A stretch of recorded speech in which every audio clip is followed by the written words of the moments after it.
Okay, hello, testing, 1, 2, 3. Let's see if I can actually hear it when I go. Okay, there we go. Alright, so my first attempt to stream this, suddenly 17 minutes in, 20 minutes in, it canceled out, so I'm gonna have to reread some things. Let's continue on. We're just gonna start back straight from the beginning because it wasn't too long. I've updated my NVIDIA drive since that is what I'm using to stream this. I also updated my other things just to see, because last time this happened, I updated my video hardware and video hardware. I can't think right now. You know what? I'm just very I'm very annoyed that happened again. I'd rather not. So let's read through these Monokuma files just for the sake of the video, and then we'll get back into it. We're gonna have to retread some things, unfortunately, but that's the way it is. The victim is Nekomaru Nadai, aka Mekomaru, after his robotic transformation. His body was discovered in Great Tower, which is inside the funhouse. His head is severely damaged and beyond repair, so that shall be considered the cause of death. Despite the fact that his arms and legs are dismembered, these limbs were actually designed to be detachable, and it seems they separated due to a severe impact. Aside from that, several other areas of this body are damaged. Because of this, many of its functions seem to have shut down. Yeah, no, the stream there's just no data being sent. It says there's no data being sent right now, which is worrying, but then it's green, so I don't know what's going on. I really hope this is working. You can hear me, right? Nekomaru's body really worries me. It's not showing the... I'm super nervous that... Okay. Yeah. I don't know why that happens. My internet is still working, so it's not that, but... So far, the last time I did it, I updated my NVIDIA drive, and that seemed to solve the problem. So I'm gonna see if that's what it was this time again, though usually that shouldn't be an issue, so I don't know why recently. Yeah, back to this, the wire. Nekomaru's body and left leg were tied with a metal wire. The tip of that wire was also tied into a loop. The button on the back of Nekomaru's neck, when this button is pressed, all of Nekomaru's functions cease and he is forced to enter sleep mode. Oil that was flowing out of Nekomaru's body, majority of it came from his fatal head wound. One of the pillars on the side of the door was tipped over. The damaged area of the pillar was also stained. It was so heavy that even two people couldn't budge it. An enormous hammer found on the floor of the tower. It was completely clean, almost as if it was brand new. A chain was wrapped around the handles of the door at the back of Great Tower. For some reason, the killer was able to enter the tower from the Strawberry Hall. Apparently, Akane heard a rumbling noise at around 5:30 a.m. Small pieces of stone were scattered underneath Nekomaru's body. However, there were no fragments on top of his body. Apparently, Fuyuhiko saw Nekomaru walking towards the first floor of Strawberry House at 5 a.m. At 5:30, the alarm of the wall clock in the lounge in Strawberry House's second floor started going off. Fuyuhiko was at the lounge by coincidence and managed to stop the alarm, but Kazuichi and Gundam rushed to the lounge after being alerted by the sound. However, Nagito was apparently the only one who didn't hear it. The contact elevator used to move between both houses was broken and no longer worked. It was apparently broken at the Grape House side, so the last person to use it would have arrived at Grape House. The button in Strawberry Hall that opens the door leading to the tower was broken. Nagito was supposed to be at Strawberry House, but he appeared at Grape House via some unknown method. Apparently, the compass's needle spun 180 degrees while it was inside the contact elevator. Nekomaru's Nekomaru used this alarm clock to recover from sleep mode. The clock's alarms are stopped at around 7:30, and the alarm was set to 7:30 as well.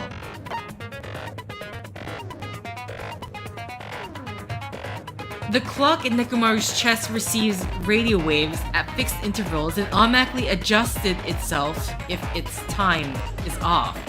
Basically, it's an amazingly precise clock that can't be tampered with, not even to set the time. A doorknob found under the tipped-over pillar.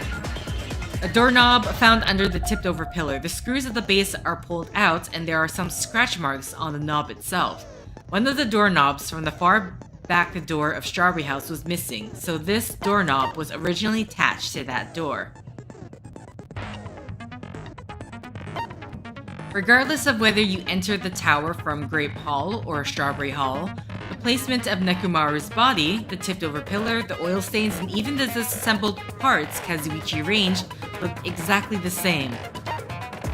Okay, funny thing is, reading over this and then having the last session cancelled, something kind of clicked in my head, but I will say that until we get to that point, because until a certain section of that revelation, it kind of just hit me as I was rereading this with some stuff said. Now then, let's begin with a simple explanation of the class trial. Now, maybe Monokuma didn't like it that I wanted to speed through his introduction thing. During the class trial, you will present your arguments for who the killer is and vote for who done it. The stream ending was Monokuma's fault. That's the reason we're going to go with. If you vote correctly, then only the blackened will receive punishment. But if you pick the wrong person, I'll punish everyone besides the blackened, and that person will earn the right to leave this island. I'm sure you guys are starving by now, but let's get revved up and raring to go. Whoever survives will be treated to a fancy lunch. Guess what? Rabbit curry is on the menu. Huh? I'm not the main ingredient, right? I'm here today because Coach Nekomaru risked his life to protect me. I'm gonna be the one who avenges him. I'm definitely not tempted by curry. Got it? That was an accidental click. Hold on, I'm adjusting things on my side. Akane, you seem to have an impressive amount of drool flowing from your mouth. Hey, why don't we try going over the incident? We weren't able to leave Strawberry House, so I want to make sure we get a detailed understanding. I discovered Nekomaru's body a little before 7 a.m. I headed over to Grape Tower from Monokuma Taichi and found the body there. Hajime and Chiaki were also with me. Hajime was with Miss Sonia and Chiaki that early in the morning? Don't tell me you three were together since last night! Imbecile! I am not some woman with flexible legs! Of course you're not. You're much classier than that. With legs like those, I could probably do the splits real easy. We just happened to run into each other on the first floor of Grape House and went to the tower together. And then, the three of us discovered Nekomaru's body. The body discovery announcement was made soon after. Akane heard that and rushed over. We heard the body discovery announcement too, from Strawberry House, obviously. As I recall, we found out the elevator was out of order, which left us stuck. So we decided to go to the tower for the time being and headed for Strawberry Hall. But someone even broke Strawberry Hall's door button. We couldn't go anywhere because of that. Thinking we should at least find some method to communicate, we set our sights on the lounge telephone. Forget these boring intros. Let's talk about the killer. Anyway, it's definitely someone from Strawberry House. What do you mean, definitely? There's no way a chick would kill someone so cruelly. So it must be one of you Strawberry House dudes. Which again, I frankly think it's absurd reasoning, but okay. One of you better hurry up and confess, or I'll break all of you in half! Unless she's saying unless she's going the route that no girl is Well, I was about to say no girl's strong enough, but then that means she would be saying she herself is weaker. You're the cruelest one here! So maybe not. Now. Enough with the lovers' quarrel. We need to think about this seriously.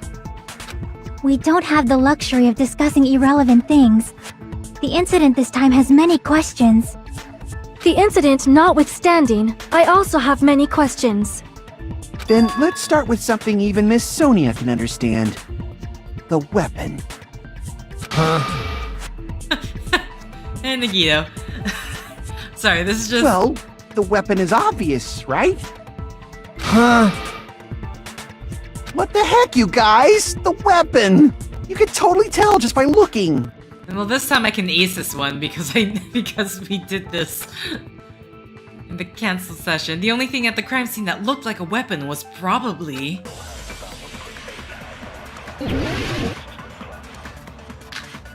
That was a bit... I jumped the gun thinking they're talking about the tipped over pillar. We're going to be using that to argue, but it's really this. So let's get this off right away. I guess we should figure out the weapon first. The weapon was right there at the scene of the crime! That pillar, huh? No, the hammer! The killer used that hammer and beat the crap out of him! No, that's wrong!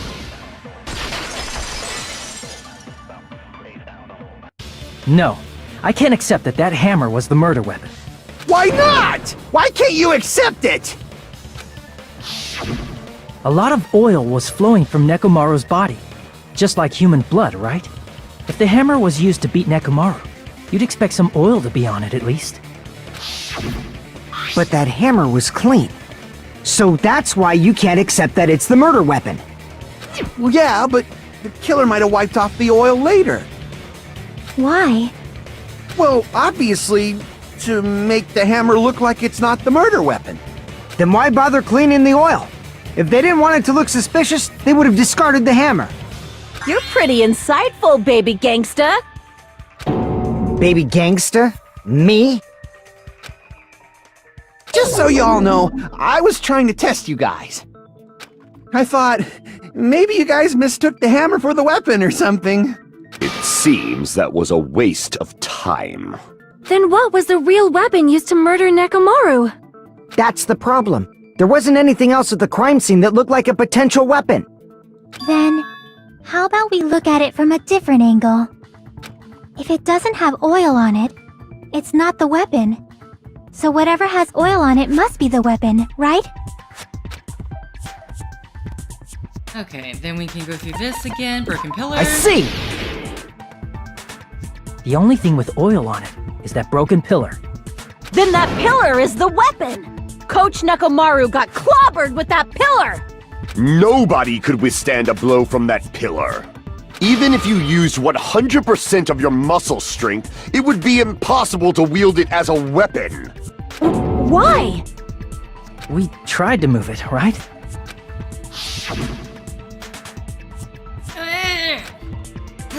It's no use, it's barely budging.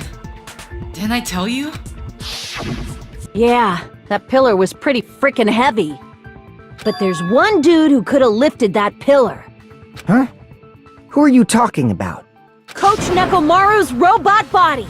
With that dude's super strength, lifting a pillar would be real easy. Okay, so I think this is the point where things got cancelled out. But going back to the truth bullets, I'm not sure if you guys end up hearing that actually. But because of that, and then which one? The clock on his chest. So it talks about how the clock's arms are stopped around 7:30 and the alarm was set to 7:30 as well. So he died around the same time, which makes me think that they used his sleep mode, and when he woke up, he tried to move around and ended up, well, he's already trapped, but ended up killing himself, quotation marks, heavy quotation marks, with the pillar. Or however he was attached to something with the wire. Now I'm curious where this is gonna go. So, he lifted the pillar, and then what? Did he use it to beat himself?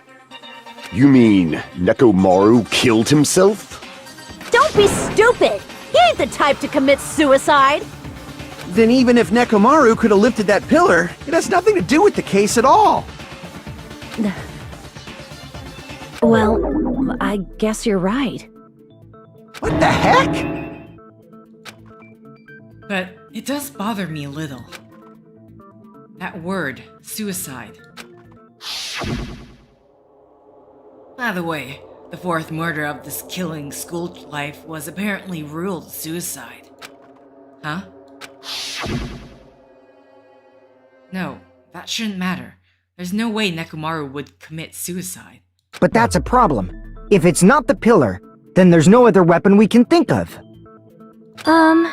There may be a way to use the pillar as a weapon without lifting it. Huh? For reals? Yes, for reals. I see. So my gut was right after all. Alright, it's up to you, Sonia. Prove that pillar was the murder weapon. Understood. Then I shall give it my all. Sonia, here I go! Make your argument. Wire, goodnight button, oil on floor, tipped over pillar. We'll just say the oil on the floor for the wire for now. There's no need to lift that pillar. There we go. If the pillar was not lifted, beating him with it is beyond a dream. What about tipping the pillar over? They aimed right for his head and bullseye. Even I could probably tip it over. Considering the pillar's weight, it probably exerted a ton of force. Sonia, you go, girl! I'm getting hella excited! Interesting.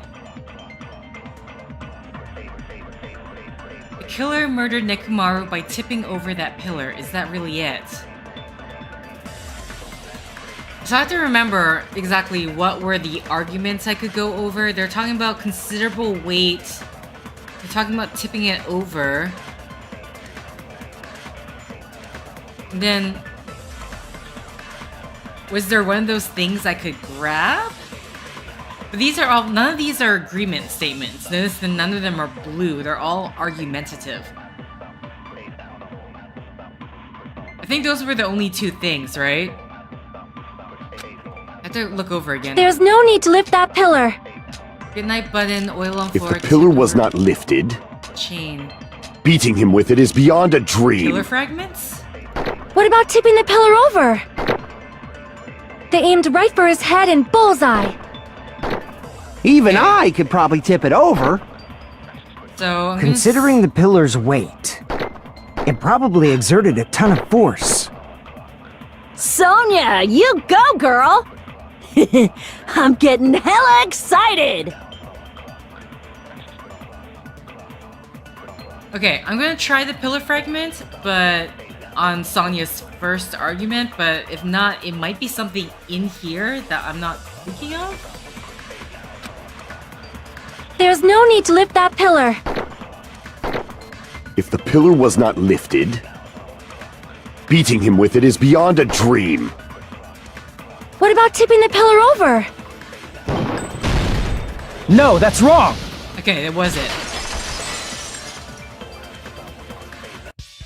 If Nekomaru was crushed by the pillar, then there should have been fragments on top of his body. Huh?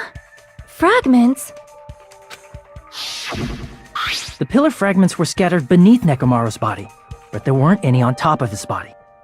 If the pillar had been tipped over and crushed him, the fragments should have been on top of his body instead. I briefly considered that too, but it's probably not what happened. I see. That was entirely my bad. I mean, it's what everyone would have thought if we didn't think of the fragments. If so. they didn't tip it over, then how did the killer murder Nekomaru with that pillar? How much longer are you gonna focus on the pillar? Just let it go already! There's no way I can let it go. I'm positive that Nekomaru was killed by that pillar. Why are you so certain about that? I just have a feeling. A feeling, huh? That's just your instincts. But we can't say for sure that that instinct is wrong, can we? Huh? There's another way to use that pillar to kill. You guys just haven't noticed it. Please enlighten me, because I'm trying to think, like, was he somehow, because his legs were tied, so was he somehow, I don't know, pulled and then he brained himself on the pillar? Is that true? Then I shall ask you, what way is that? But then there would be like blood marks dragging from, I don't know. Yeah, you know what, you can be disappointed in me, I don't have a clue. You guys, the same as usual. You're unable to clear a path to the future with your own powers, so you just stand there and falter. What a waste of talent. And you all intend to fight the Future Foundation? You make me laugh. What did you say? Regardless, it's not like I want to die with the rest of you. So I guess I should lend a hand. Hey, Nagito. What the hell happened to you? How come you're not talking like a lunatic anymore? I've learned a valuable lesson. Ignorance is by far the greatest shame. Huh? What do you mean? Who cares? Just tell us how the pillar was used to kill! Well, first of all, the pillar itself is not enough. But when combined with a specific item, there's a way it could be possible. A specific item? Of course, the ultimate weapon. Ultimate weapon? Isn't that the thing you get when you clear the final dead room? So, Nagito knows what the ultimate weapon is? Of course I know, but I'm pretty sure everyone else has seen it, you know? We've seen it? That's right. You've seen it clearly. Because I, the one who has claimed God. dominion over evil, am the ultimate weapon! Now is not the time, Gundam. I am he who cuts the insolent catalyst which flows out from the chaos with the sword of victory. It's only fitting that I deserve to be called the ultimate weapon! It's strange that, like, Gundam, I can't see him killing someone, but then him being murdered, yeah, I can see it. No, you are far greater than the ultimate weapon, since you wield your 4 dark devas of destruction. Guys, this is not the time. I see. I don't know why, but I'm not liking this. Cut the bullshit and say it clearly. What is the ultimate weapon? In order to clarify that, we first need to solve the secret of the funhouse. Huh? The secret of the funhouse? You still don't realize it? Jeez, get it together. You're supposed to be the symbols of hope, aren't you? Ah, I forgot. Except for Hajime, of course. Except for Hajime? If we make it out of this, I'll explain it to you guys. Anyway, we must first clarify the secret of the funhouse, right? Then I think it must have something to do with the structure of the funhouse. Strawberry House leads to Strawberry Tower, and Grape House leads to Grape Tower. Okay, so let's have a look at this. Oh, so where is the elevator situated?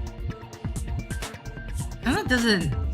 Where is the elevator situated? Oh, it's up... Okay, it's situated on... You can't see it because the text background is kind of covering it. It's at the bottom there. And the elevator goes 180 degrees.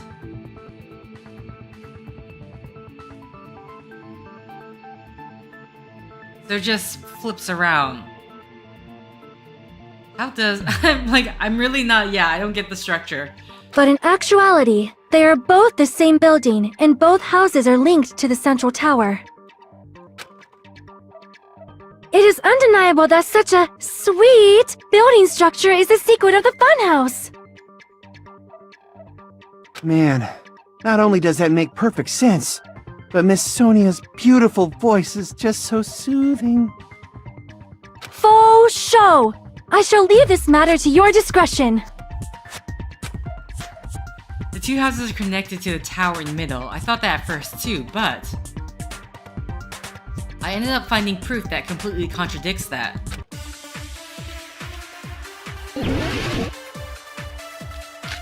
Wire, Goodnight Button, took over Pillow, Fuyuhiko's account.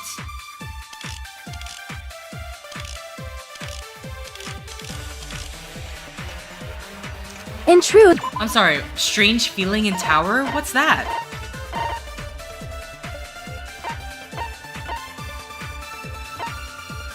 Oh yeah, strange. Okay, so it would be this one, right? are actually the exact same place. So that's the secret of the funhouse.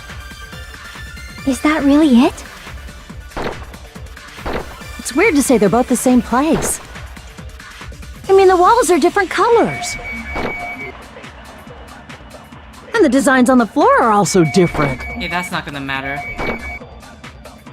We've already settled this problem. Give it 10 years before you argue with Miss Sonia.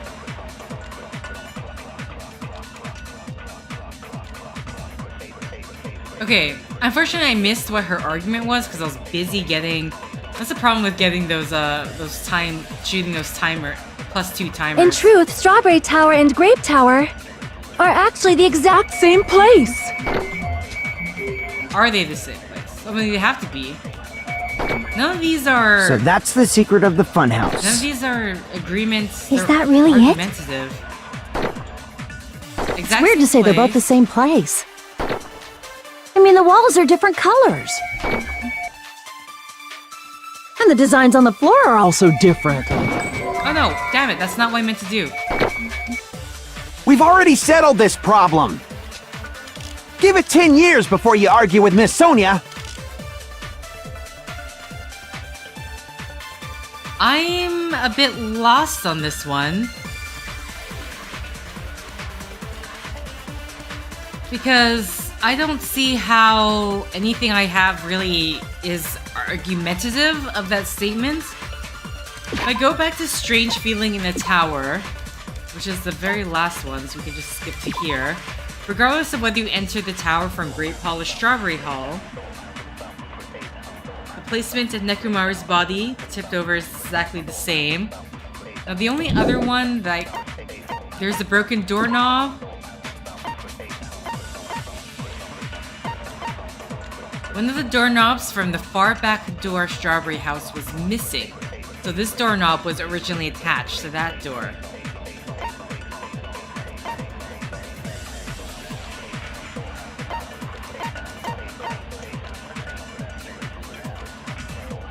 Okay, hold on. So, why did they say strawberry? Because we found that the doorknob was from the grape house side, wasn't it? Oh, sorry. I'm looking at the grape, but... No, wait. Yeah, that technically should be it. Because if we're looking at the grape door, then we're calling... Oh, we're looking at the grape door, then we're coming from strawberry... Oh, that's what... Okay, that's what they mean. I'm throwing that way off.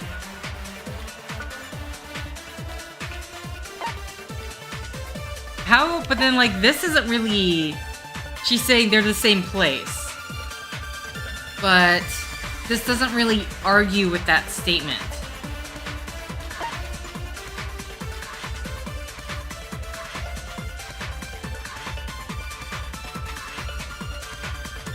I'm gonna have to look... What were the other ones again? I don't imagine... I already, like, crossed them out, but... Okay. In truth, Strawberry Tower and Grape Tower Wire, are actually the exact same place. Fuyuhiko's account. So that's So the really, secret of the it's only the funhouse. broken doorknob, or Is the that strange really feeling it? in tower, or I have to grab something from It's weird to say they're both the same place. I mean, the walls are different colors. I'm really confused. Damn it! Like we're supposed to be In contradicting truth, Strawberry something, Tower and but Grape Tower are actually the exact same place. like this doesn't contradict that So either. that's the secret of the funhouse. Is that really it? But then I don't see how I can grab a truth bullet from something It's weird else. to say they're both the same place.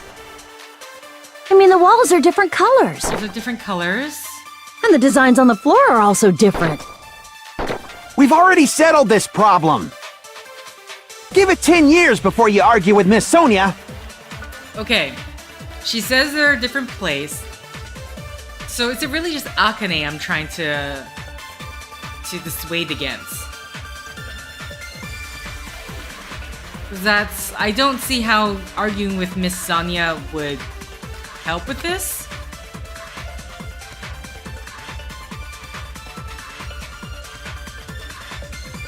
Because the strange feeling in the tower, that's the whole same place thing. In truth, Strawberry Tower and Grape Tower are actually the exact same place. But we already So know that's that. the secret of the funhouse. Is that really it? It's weird to say they're both the same place. I mean, the walls are different colors. I don't know if we're going for the other And the thing. designs on the floor are also different.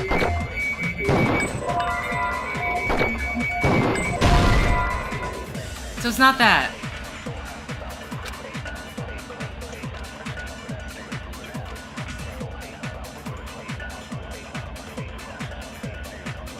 Okay.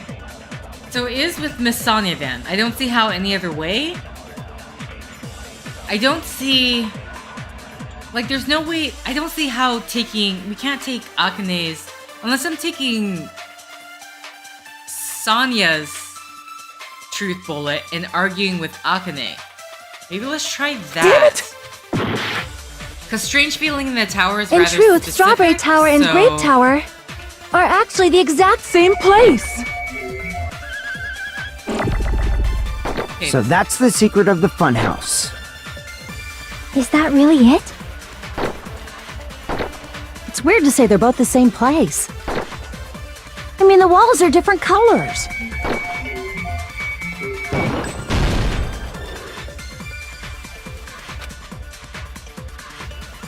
I don't know why, but the walls should have been different. No way, I don't know why, but the walls should have been different colors. Damn it! Where am I going with this? I don't understand. I don't have... In truth, Strawberry Tower and Grape Tower are actually the exact same place. Okay, so it's not that. I just had to be sure. I was testing it out. Like, we know they're the same building. We know that, but I don't see how anything I have is really argumenting against that. The only person I In can truth, see Strawberry Tower and Grape Tower is... are actually the exact same place. So What does the tipped over pillar say again? One of the pillars on the side of the door was tipped, damaged. See, that's not gonna be it then. Because that's more about the pillar itself and how damaged it is. And the blood, maybe the blood stain on it. That's not gonna help. So really, the only two that technically make sense is the broken doorknob. But that's probably going to come into later. And strange feeling in the tower. But that is clearly, it's not blue, so we're trying to make an argumentative statement.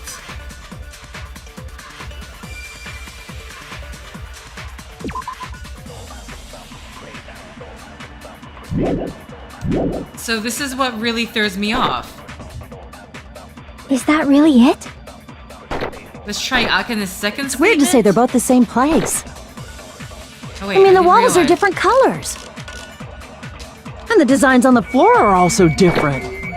Wait, I already tried this, didn't I?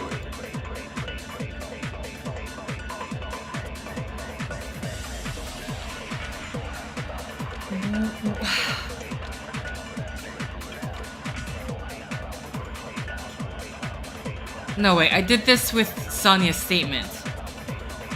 What? What am I doing? How am I arguing with this? I'm so confused because we've already gone through this. They already know that Great Tower, in the beginning, they put the whole handbook there, right? So they know it's both leads to the same area. I don't get your saying the designs on the floor should have been different for sure. I'm like, what do I have that can argue with Akane? I don't see a way of arguing with Sonia because it agrees with what I already is like, yes, they are the same place. We know this. So I think it's Akane that I'm trying to argue with, but I don't know what I need to grab or what I need to use to argue with her. Because there's legitimately nothing I can see in any of the things that can help me with this. I have good eyes, there's no way I mistook that. Like, we know about the changing lights, but then nothing in here. In truth, Strawberry Tower and Grape Tower are actually the exact same place. So that's the secret of the funhouse. Is that really it? It's weird to say they're both the same place. The thing I'm confused about this is that they've already gone through this. I don't understand why we're doing this again. Or what I'm trying to use to argue. I'm clearly missing something. They're specifically saying something. I don't know. Maybe I didn't use...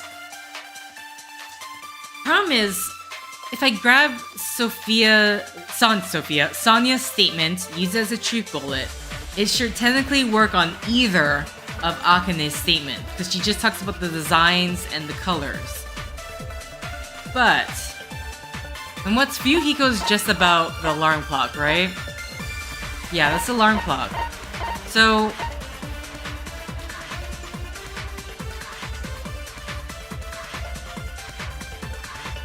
I don't know. I guess maybe try Strange Feeling. Did I already try Strange Feeling and Tower on Sonia's statement? I can't remember.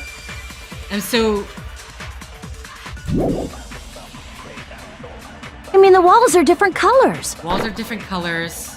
And the designs on the floor are also different. We've already settled this problem. Give it 10 years before you argue with Miss Sonia. I just realized now, you can on the side, the right side, you can see the start to finish to see where you are in the conversation. If that was the only mystery, there's no way Nagita would mention it here. In truth, Strawberry Tower and Grape Tower are actually the exact same place. No, that's wrong! Okay, that was it. Both of those towers, are they really the same place? Why are you asking that now? Do you harbor a grudge because my kingdom destroyed your homeland? Hajime, I won't tolerate any sort of rebellion.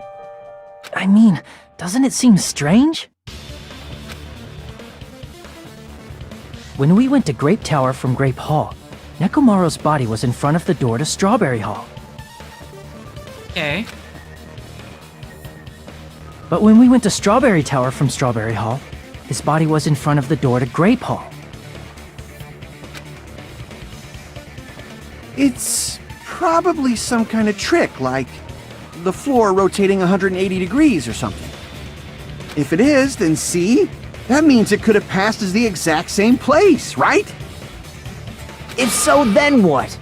Do you seriously think such a simple answer is the correct answer? I'm not gonna lie, I'm kind of lost on this one of what exactly she meant when she said the same place, because I don't... Does that mean he's wrong? Oops, I guess I've said too much. If the floor didn't rotate, then that means we need to think about the structure of the building again. Bow down!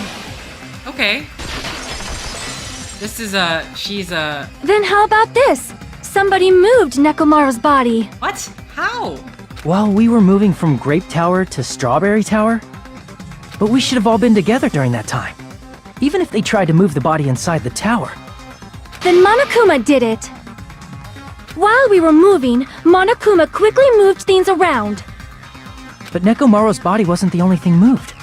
Are you saying the broken pillar was moved too? If it is too heavy to carry, let them roll it. Just like if there's no bread, let them eat cake. Okay. Wire, oil on floor.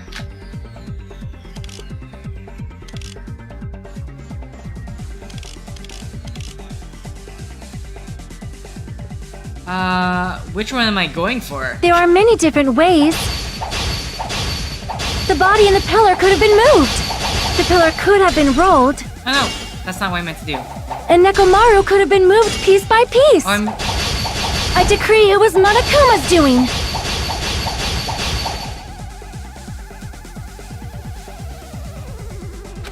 Okay, sorry, I was using my mouse. I forgot I have to use my keyboard here. There are many different ways. The body and the pillar could have been moved. The pillar could have been rolled. And Nekomaru could have been moved piece by... I decree it was Monokuma's doing. I ran out? I literally ran out of... There are many different ways. The body and the pillar could have been moved. The pillar could... And Nekomaru could have been moved piece by piece. I decree it was Monokuma's doing. Okay. Moving the body and the pillar in such a short time. That might be hard even for Monokuma, don't you think? It seems you have forgotten. Monokuma is surprisingly strong wielding the power of the pillar, the body. He could have moved it all, easy as pie.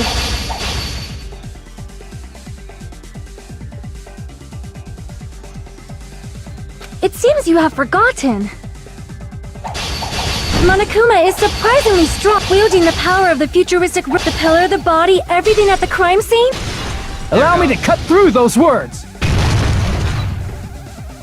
It's hard not to just attack. Moving the body and that pillar second part. is possible, but it would have been impossible to move the oil on the floor. Huh? When the position of Nekomaru's body and the pillar changed, the oil surrounding his body moved too. Physically moving all of the oil like that is simply not possible, no matter how you look at it. Then it's impossible to think it was moved. I am terribly sorry. I cannot believe I got so fired up. It's all right. A fired up Miss Sonia is awesome to watch. So what really happened? Does that mean the two towers aren't the same building? We can't be certain of that either. Not when the experiment involving the handbook I left on the tower floor was a complete success. Yeah, the e-handbook was still there. That's why we thought the two towers were the same building. If they're not the same building or two different buildings, then what are they?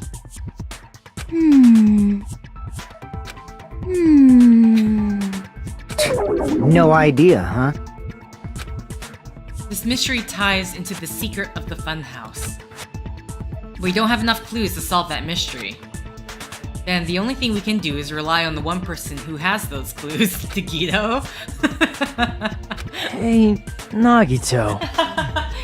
The way you said that is like, I don't want to do this. I thought it would come to this. I knew my turn was coming up. Fine.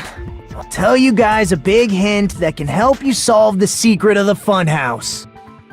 Give us the answer, not a friggin' hint! But then it wouldn't mean anything. I need you guys to do this class trial properly.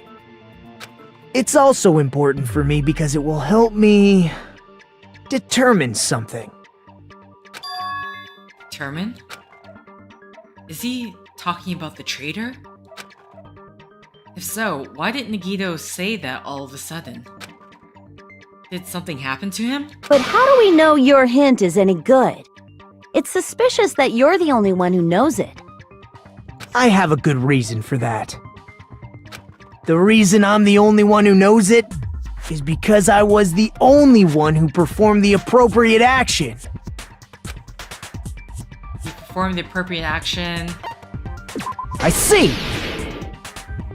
You're talking about the final dead room, right? You cleared the life-threatening game there and found something, didn't you? That's right. The hint is what I saw after I cleared it. In the depths of the final dead room, there was a hidden room surrounded by concrete. And there, a small conspicuous window waited, all by itself. From that window, I saw some very strange scenery. Strange scenery?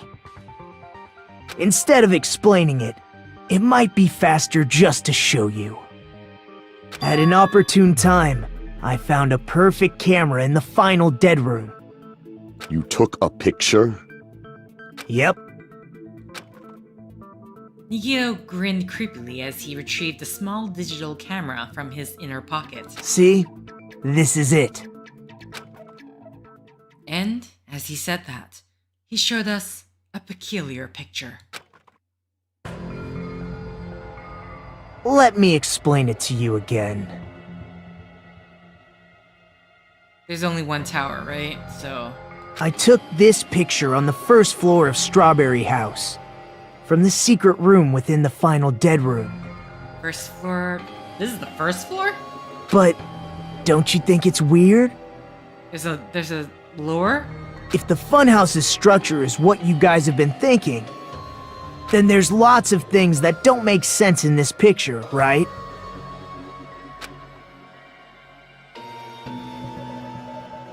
Lots of things that shouldn't make sense in this picture. Then let's begin. Shall I call it thinking time? Why don't you guys say it like that? What doesn't make sense in this picture?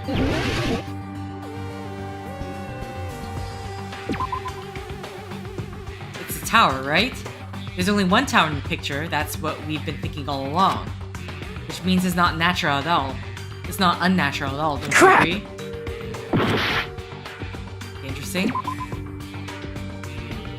Oh, that's just a tower again? Crap! I thought they're split. See, I don't know how they're split up, so... The trees? Here! Okay. What? I don't know. You said this photo was taken from the hidden room inside the final dead room, right? If that's the case, then that means it should have been taken from the first floor of Strawberry House. Okay. See, I was trying to click lower, but I guess... That's still considered the tower. Yeah, it should have been. Then, this is definitely strange. This photo doesn't look like it was taken from the first floor. The angles suggest it was taken from higher up. Wait, so hold on. Grape House and Strawberry House are actually stacked on one another. Is that what it's trying to say? And hence the... So the elevator might actually be working as an elevator, but also turning 180 degrees? Is that what's also going for? I see. And is that it? Nigito said there's a lot of things that don't make sense in this photo. Which means there are other contradictions contained in it. What doesn't make sense in this picture? Okay. I mean, I tried to go for this, but this is technically considered the tower, right? Crap! Okay, so yeah, this section here is considered the tower. Here! Sky? Okay. There's nothing If much the to structure click of the on. funhouse is what we thought it was,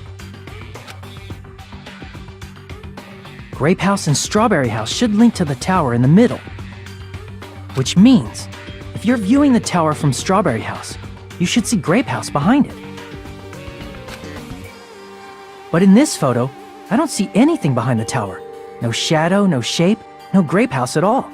Okay, so we weren't clicking the sky, we were clicking the empty space. That's right. Good call. In summary, this is the truth contained in this photo. The first floor of Strawberry House is located in a high area, and Grape House is not behind the tower. It's not? Are you saying that Grape House is merely an illusion spell cast by Monokuma's cursed eye? From this point on, do your own thinking. Now that you've finally met the same requirements as me.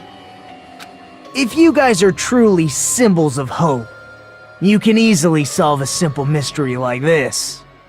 It might be possible for Hajime to solve it too, even though he's just a normal high school student.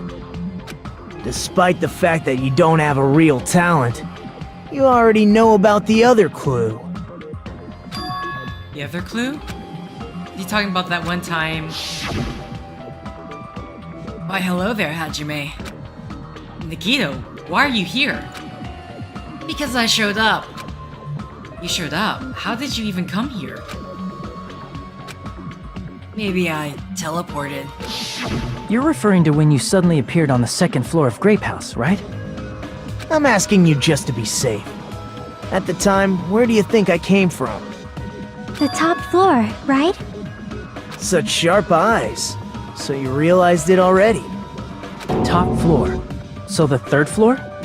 But the Monokuma archive should be the only room on the third floor of Grape House. What does it mean? Was that thing just now another hint to figure out the mystery behind the funhouse structure? They're stacked on top of each other. The reason Nagito appeared from the third floor, using the photo he took, I might be able to find an answer if you just think about it. Alright, let's do this. Oh, we're doing logic drive. Okay. Hold on. Space to jump, right? I got a left mouse button to jump. Okay.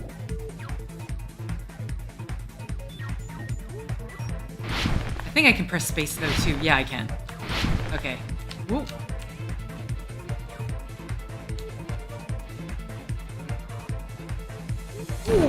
Damn! I was not expecting that to show up like that. Okay, hold on. I definitely can't go full speed because...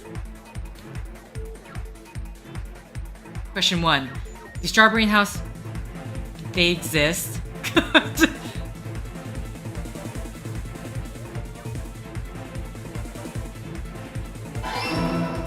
Okay. Ooh. Oh my god. Okay. Oh, okay. Should I be accelerating? Nope.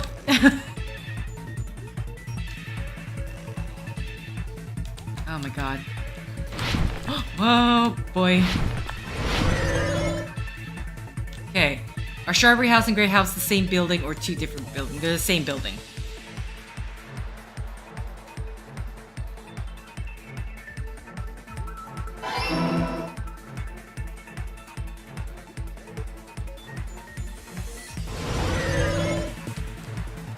Just better keep moving.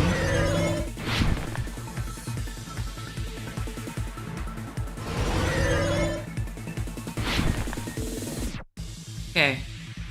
Question 3. Vertically.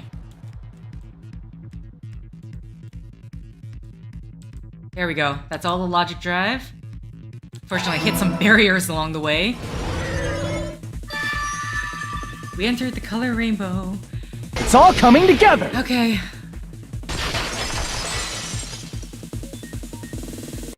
I got it. I know the secret of the funhouse. Then let me hear it. What kind of answer will you give, I wonder? In the picture Nagito took from Strawberry House, I didn't see Grape House at all. So where did Grape House go? There was only one possibility. It was in a position where it couldn't be seen from Strawberry House. Which means Strawberry House and Grape House are in the same building, but on different floors. Same building, different floors? I have to say, I do actually find that rather clever in terms of the design. I'm like, ooh. Then the two houses aren't two different 3-story buildings. They're actually one 6-story building? If you think about it like that, based on Nagito's picture, it's clear where Strawberry House is located.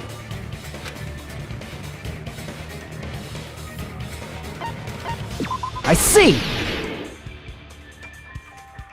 On top of Grape House. That's where Strawberry House is located. Because of that, the photo taken from the first floor of Strawberry House was at a high angle. Altogether, this means the first floor of Strawberry House is also the 4th floor above Grape House. Oh, snap! I never expected that the two houses were connected vertically. But what about the shape of the building? The two houses were completely different shapes. Strawberry House is 4-sided, and Grape House is 6-sided, right? It never occurred to us that they were the same building because it was structured with two different shapes. A quadrilateral and a hexagon, overlaid atop each other to misdirect how we would perceive them. And it worked, didn't it? Disregarding the tower, we fully believed the two houses were two separate, distinct buildings. In order to conceal the unique design of the funhouse, Monokuma put us to sleep so we couldn't look at the outside of the building when he brought us to it. You've just been Kuma'd! Don't you think a building full of so many surprises totally deserves to be called a funhouse? Then, it's true? The building was really like that? That's right! Those two houses exist on different floors in the same building! Constructing a building like that on your own without my knowledge? How horrible! Then what about the towers? Are they arranged vertically just like the houses? Yeah, Strawberry Tower and Grape Tower should have also been different floors inside the same building. Just like Strawberry House was on top of Grape House, Strawberry Tower was also on top of Grape Tower. However, if they're different floors within the same building, why was Nekomaru's body in both places? Aw, your precious hammies don't know? But it's so simple! Alrighty then. I'll be the one who solves this mystery in a flash. Please watch me, Miss Sonia. Oh, I see. Do whatever you like. I'll definitely make her watch me. I'm gonna stand out till she notices me. Okay. So are we Monokuma file, wire...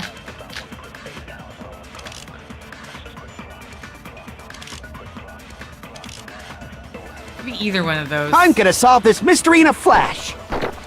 Then hurry up, dumbass! One of the bodies in one of the towers was actually a dummy. What? You mean a fake body? Nekomaru died with a mechanical body. It should be possible to construct a dummy from spare parts. You're magnificent, Gundam! No fair! You totally stole my spotlight! So which one was the fake body? Shut up! Just pick one of them! Okay. A dummy of Nekomaru's body exists. Does that mean the killer prepared it in advance? But is something like that even possible? I'm gonna solve this mystery in a flash! Chain, Then hurry up, dumbass! wire... One of the bodies in one of the towers God, I'm trying was to... actually a dummy! You mean a fake body? Nekomaru died with a mechanical body. It should be possible to construct a dummy from spare parts. You're magnificent, Gundam! No fair! You totally stole my spotlight! So which one was the fake body? Shut up! Just pick one of them! What in the world?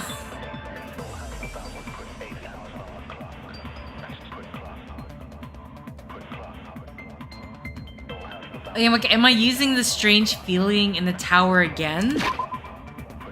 That doesn't make sense to use that though. Because that one is specifically about... Yeah, but then this doesn't counter the fact that they're talking about dummies.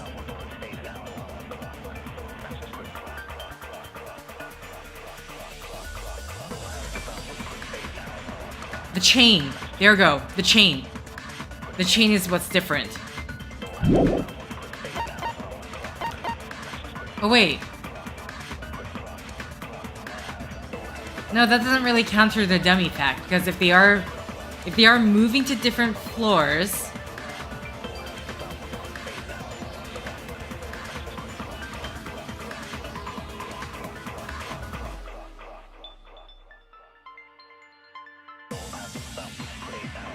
would it be the strange feeling in the hall? Broken doorknob.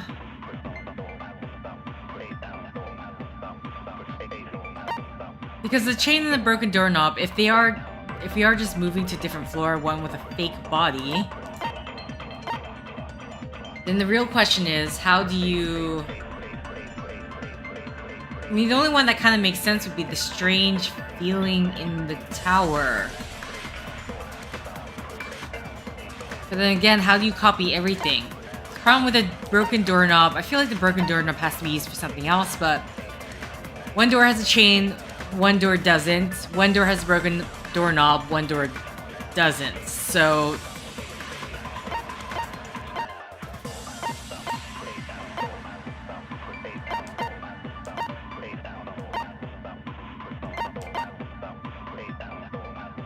Pillar fragments?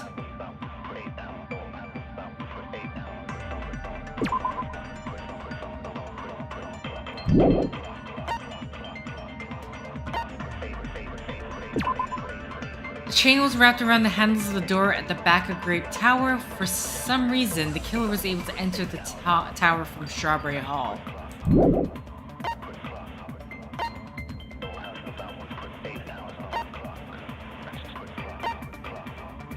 I'm really trying to see what argument I'm trying to use. This one's a lot harder. Because for me, this one makes the most sense, just because, again, they're talking about the dummy. Oh, even the disassembled parts, Kazuichi arranged, look exactly the same. Okay, so it has to be a strange feeling in the tower.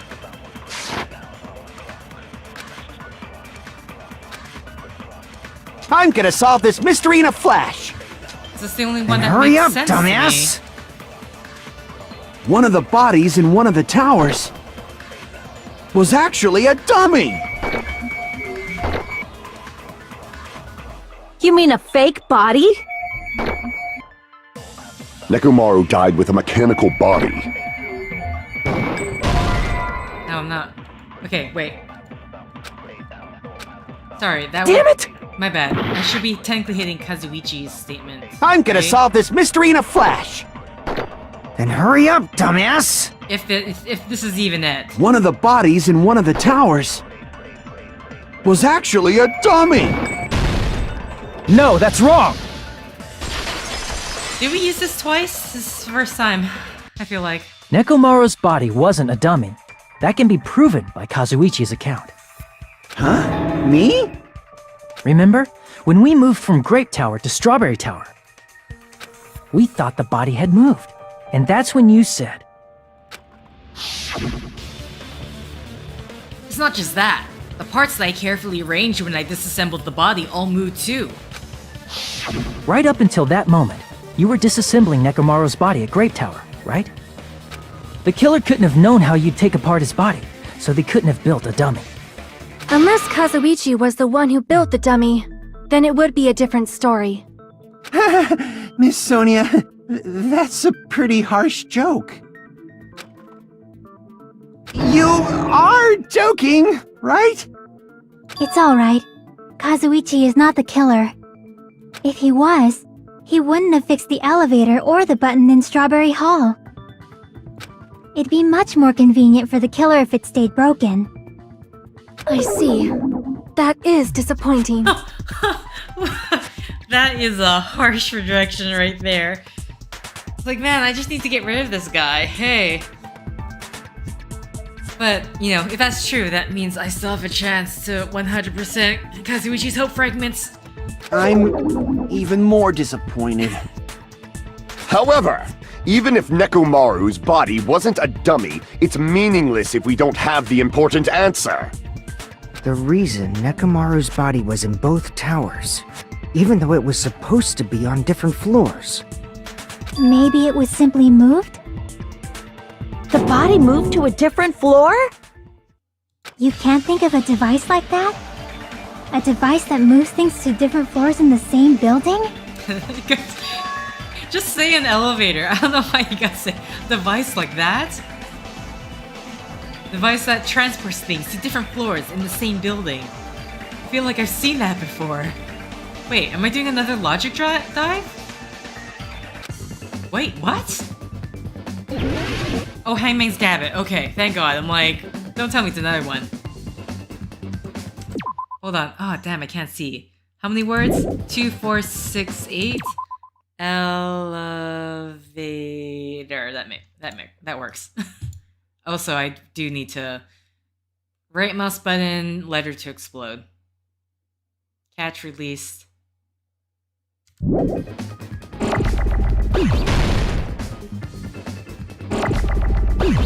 I just need an E if you could just, so please give it to me. That's a T, that's not what I want. That's an A. Come on. Yes, here we go.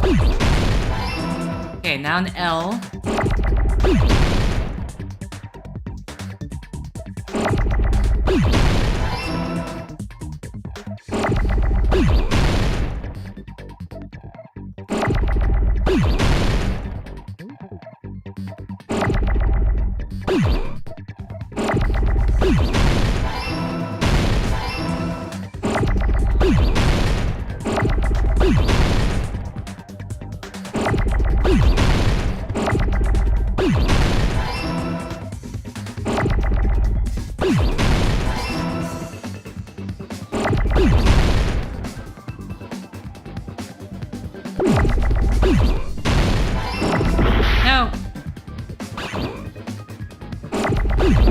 Oh my god. Here we go. Just do this quickly before it... I got it!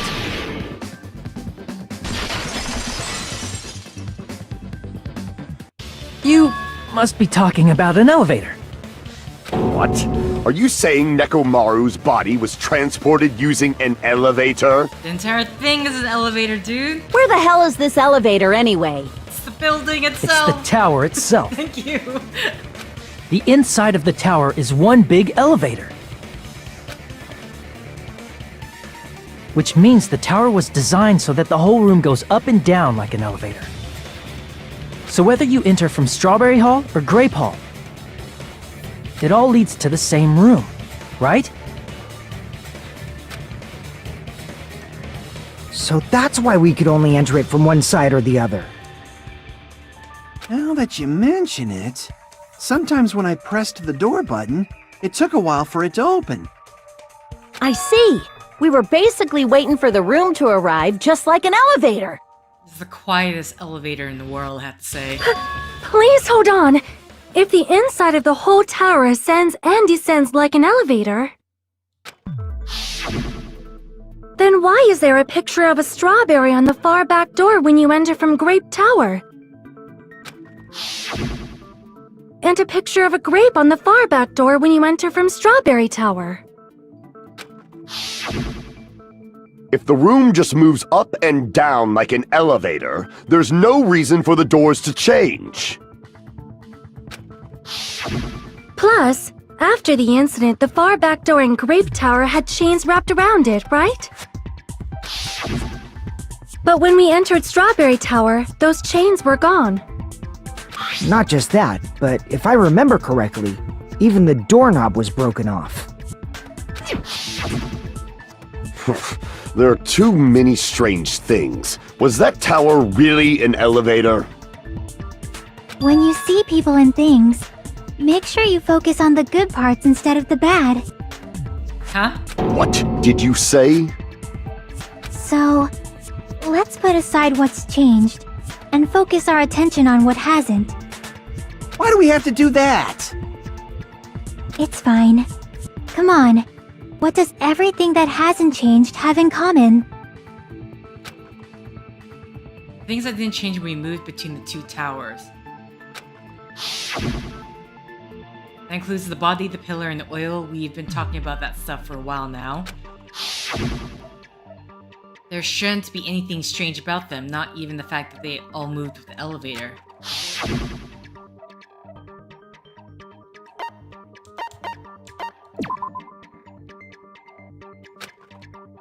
Oh, what about the oil? Damn it!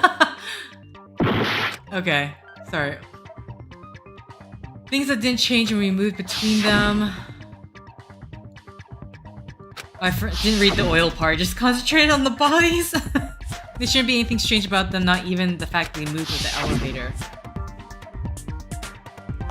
They were all on the floor? I see! Okay. Is it safe to say that all the items on the floor didn't change? And? And? What I love is Chiaki just never says it outright. She's like, you guys do, you guys have to do the same amount of work that I did, so do it. Why did the picture on the far back door change? If you can figure that out, you'll have the answer. The reason is because that elevator has something unique about it.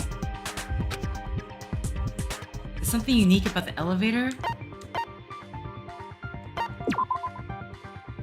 Oh wait, sorry. Damn it! Okay, it's a normal circle. Sorry, I'm just not Damn even it! reading the answers. I'm like... Only the floor moves? I see! Wait, that's it? So For some that's reason I it. thought it was... Okay, the I was elevator like was designed so only the overcomplicating this. floor moved. Because, okay, the entire time when I said it was an elevator, I was just thinking it was because the floor was moving, but I guess they were thinking of it as an actual elevator where it's a box that moves. But I was literally the entire time thinking it's the floor that's moving up and down. So, okay, that's where the disconnect was. Only the floor moved? Which means the whole room wasn't an elevator, only the floor was. Okay. That's why we saw different doors in each tower. I'm so confused. I'm like, why is this happening? Yes, it's an elevator. Why, like, is there a problem that the door is changing? Which means on the first floor of Grape Tower, the door on the far back wall had a strawberry design. And on the fourth floor, which was Strawberry Tower, a different door on the far back wall had a grape design. Then, where do the different floors lead? Nowhere? Outside? I want to say they lead outside, but they're probably just for show. A brick wall, then. Just for show. Why was something like that necessary? So we'd falsely believe that the doors were connected to where their picture signified. It was actually very effective. Because of that, we totally misunderstood the building's structure. I don't get it. But I guess it means whoever designed this building had a totally twisted personality. Did you hear that, Monami? Don't blame this on me. Take responsibility for yourself. Then I'll take responsibility and gently caress you. What? Why are you swooning? Don't swoon. Like, there's no way that's gonna happen. Stop with the tasteless jokes. By the way, what does the chain on the far back door in Grape Tower mean? It was probably wrapped there by the killer to keep us as far from Strawberry Tower as possible. Why? Because of that chain. You guys thought you couldn't enter there, right? Like you guys said, I could probably use these parts to repair that button, but seriously, hold on. Even if you do repair the button, what's going to happen to the chain on the other side of the door? Chain? Door that leads to Strawberry Hall has a chain wrapped around the door knob. Even if you fix the button on the Strawberry Hall side, the door won't open as long as that chain is there. You don't need to worry about that at all. Huh? The killer destroyed the Strawberry Hall button, so we'd stay away from Strawberry Tower. Everything was done to tamper with the evidence, so we wouldn't find out about the secret of the funhouse. The appearance of a body in the tower would contradict what we thought we knew about the building. In that situation, if we'd gone to Strawberry Tower, we'd have seen that contradiction firsthand. And using that as a clue, we might have discovered the truth. The truth that the two houses and the two towers are actually one complete vertical building. The killer wanted to keep us from learning that. That's why they made us stay away from Strawberry Tower.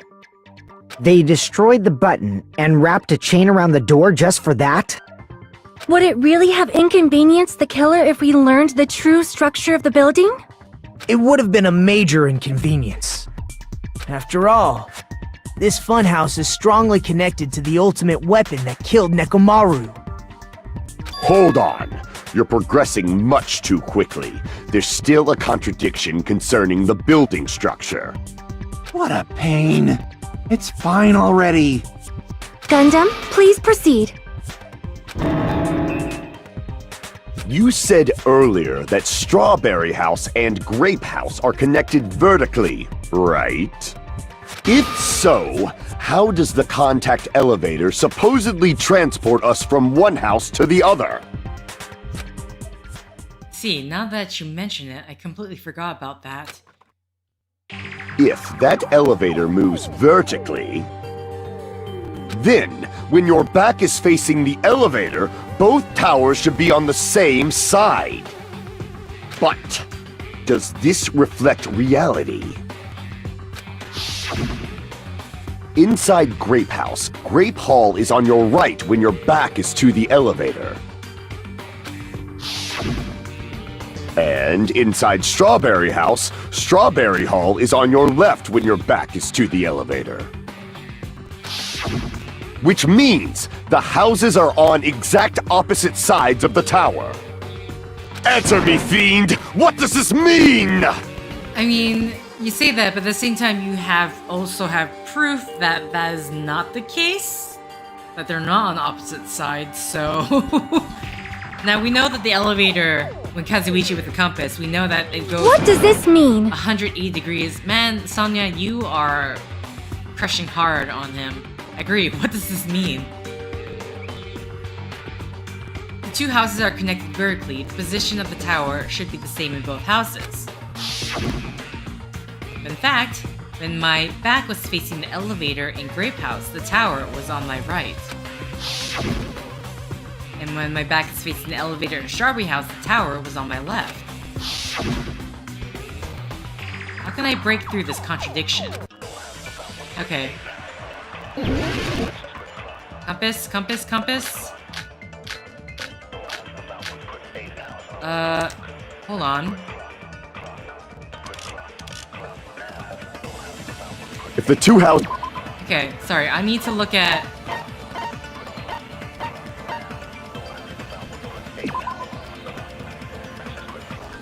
No, that's not it. Akane's account. Where's the part about the...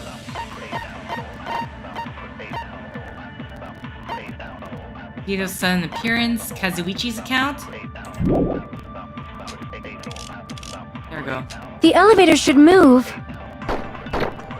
Vertically, not horizontally. No, that's wrong! The elevator wasn't just moving vertically. Isn't that right, Kazuichi? Huh? Me? Come on. You used the elevator while you were holding that compass Nagito gave you, right? Ah, that. Yeah, it was pretty strange. From start to finish, somehow the compass needle rotated 180 degrees. Rotated 180 degrees? Meaning, as the elevator moved between the two houses, it also rotated 180 degrees. Nice little... nice little animation there. With the still image. It was probably following the building's perimeter as it rotated to the other side. Which means the exit would be on the opposite side once you arrived at the other house, right? And thanks to that, the tower we saw on our right side when we arrived at Grape House appeared on our left side when we were at Strawberry House. An elevator that rotates while it moves. Is that even possible? It's like something from an amusement park. Well, a funhouse is an amusement park attraction, you know. And since the building doesn't really need to be structurally practical, it makes for some splendid fun. That's not splendid at all. You're inhuman. You say I'm inhuman, but I'm just a bear. So I was never human to begin with. I'm different from these lowly humans. So we're done with the secret of the funhouse, right? Then let's start talking about the important stuff. What's the ultimate weapon that killed Nekomaru? And how'd they combine it with the pillar? Huh? You still don't know what the ultimate weapon is yet? It's what I found at the Octagon, you know. What is the Octagon? I haven't heard about that yet. Oh my... I can't believe I have to explain that now. As long as you know what an octagon means, you can solve this simple mystery easily. I see! If I recall, an octagon is a shape with 8 sides, right? I didn't expect you to know that. For a substitute reserve course student, you're quite knowledgeable. I guess I should continue listening. Where is the place befitting of the name Octagon?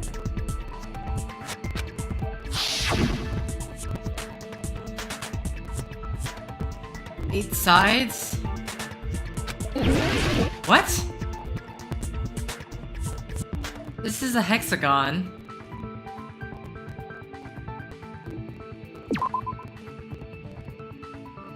Oh, sorry. Crap! But then I can't click this, right? Yeah. Crap!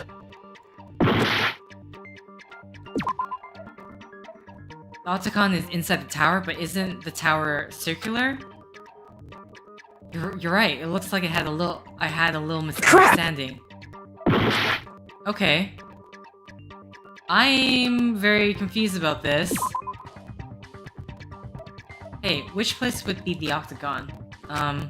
Crap! What? There's literally nothing here. That's 8-sided. That's why I'm very confused when that's why I'm like clicking everything. Crap! Off into the distance? Crap! Okay, that's it for me. Oh no, it's not? What? Crap! I do not understand where they were going with that. What was I supposed to click?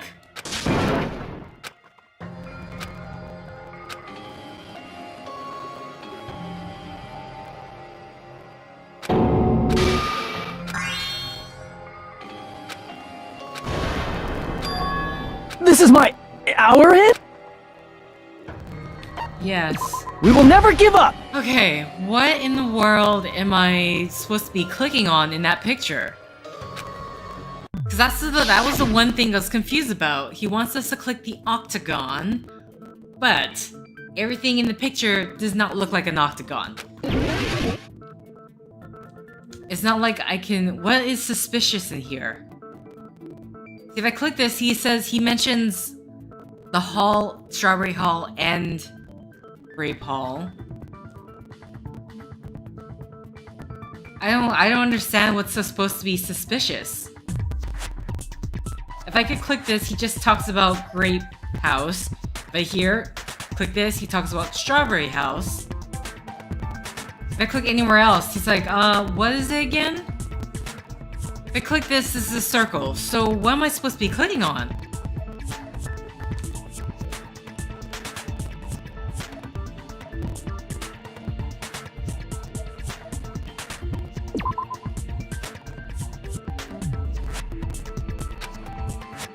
Crap!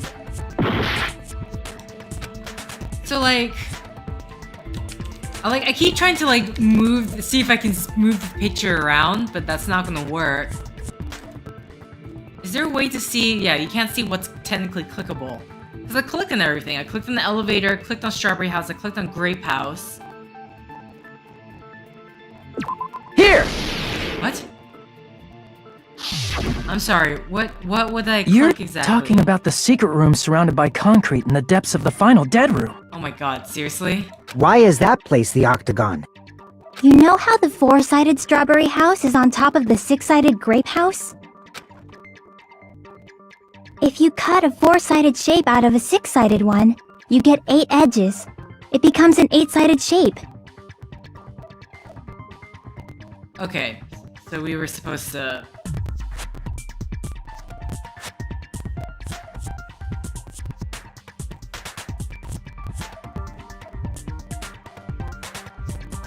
Huh? How is it... If you cut a 4-sided shape out of a 6-sided one, you get 8 edges. It becomes an 8-sided shape. I'm kind of confused because that white thing beneath just looks like the same shape as...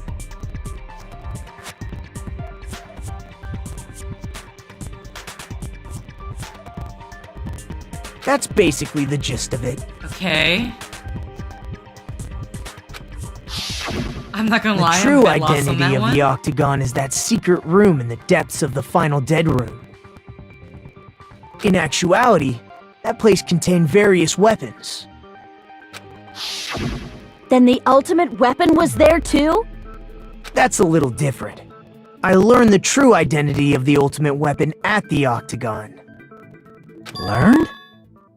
The true identity of the ultimate weapon is the funhouse. Which means the killer used the building structure as their weapon and killed Nekomaru. Like me, the killer probably realized the secret of the funhouse from the scenery, and then thought of a way to kill making use of the building structure. The funhouse itself is the weapon, so they killed using the building structure? That's why the killer tried to keep us from learning the mystery of the building. But more importantly, using the building itself as a weapon? Such a spectacular crime. It truly deserves to be called the ultimate weapon. The funhouse is the true identity of the ultimate weapon. What does this mean? How did the killer use that to murder Nekomaru? And who is the killer who did that? This all talks about the change in time. This case just has me all over the place, I feel like. I don't know where to click with the spot selection. Why, hello there. I thought of a new bad word to call Monokuma. I can already tell I won't be pleased by this. And let me say it right away. I'm already used to insults and slander. There's no way I'll get hurt by mere word. Monokuma is a serious stupfatly. That's much more straightforward than I expected. Stupfatly, huh? That's not it. It's not it at all. Stupid, fat, and ugly. The perfect jet stream attack, incorporating all three of these words. These would be... Ta-da! Stupfatly. Huh? There's a fat hidden in there? Okay, everyone, all together now! Monami is a serious stupfatly. Okay, weird. Weird. Yes, let's save. Not that it'll save me.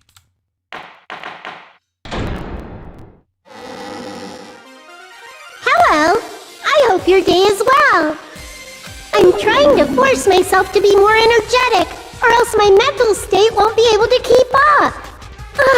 My heart's thumping like crazy. I might as well have a laid-back so what attitude and go ahead with high energy. Yeehaw! But be careful that your batteries don't run out for various reasons. And just like I say each time, don't forget to save frequently.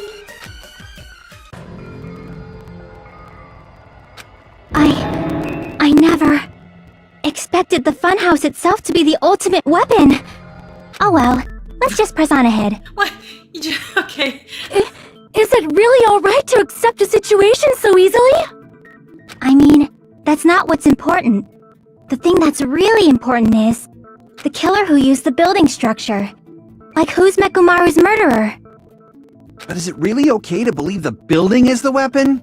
Nagito said it, you know. There's no way I'd lie at such an important moment. I don't want to die either. What happened to the bastard who kept saying how much they didn't mind dying? He's right. There was a time when I thought I could become a stepping stone for your hopes, but I will sincerely retract that remark. Retract? I'm disappointed too, you know. If this was a murder for the sake of hope, I'd happily sacrifice myself. You say such falsehoods, per usual. There is no such thing as murder for the sake of hope. Murder is simply murder. Forcibly sacrificing others for one's own desires. Even one as diabolical as I would avoid such actions. I see. It's fine. Let's just leave him alone and find out who killed Coach Nekomaru as fast as we can. Just so you know, it's not like I'm getting hungry or anything, you know. Akane! You were drooling waterfalls? Nagito, as usual, I can't tell what he's thinking. I have no idea if he's serious or not. Anyway, if the killer used the building structure, why don't we think about how they used it? How they killed Nekomaru. It might be better if we clarify the cause of death first, don't you think? Okay, Nekomaru's cause of death, huh? He was horribly damaged as if he was beaten senseless with a blunt object. But if he was beaten with a blunt object, it wouldn't be a kill that utilized the building structure. So what was Nekomaru's cause of death?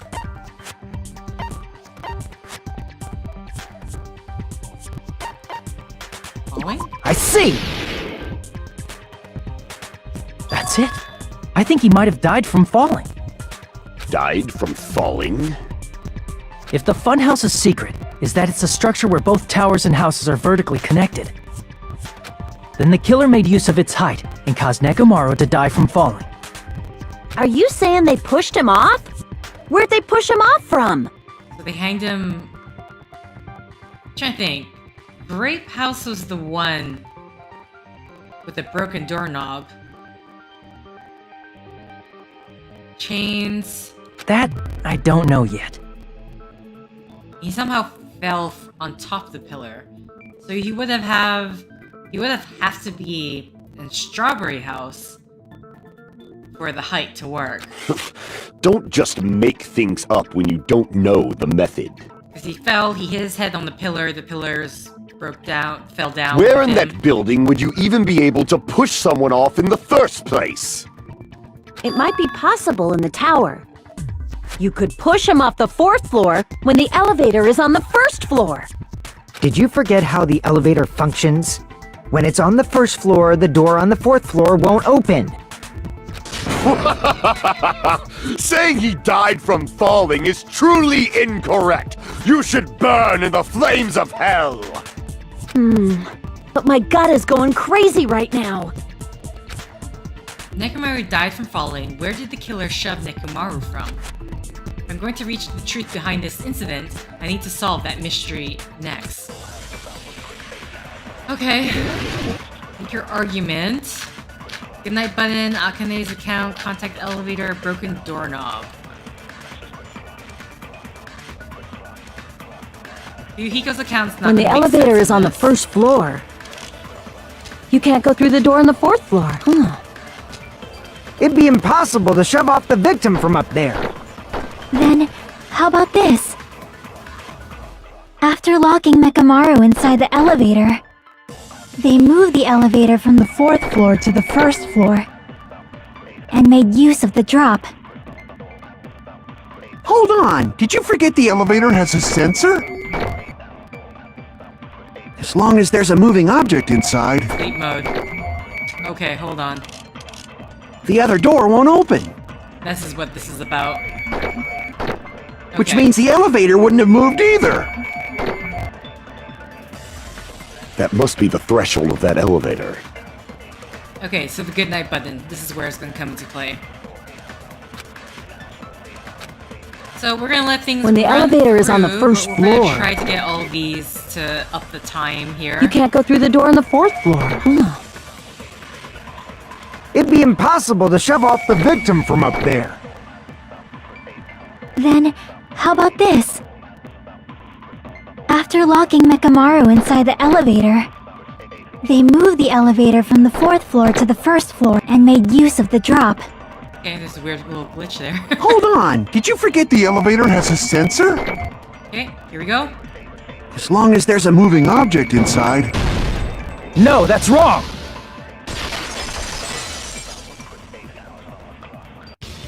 That sensor should only work if something is moving.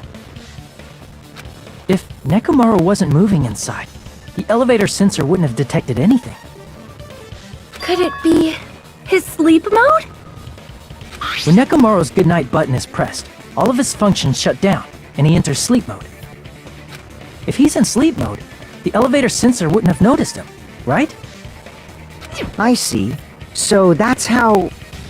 However, even if they moved the elevator in that manner, Nekomaru would have just moved along with it.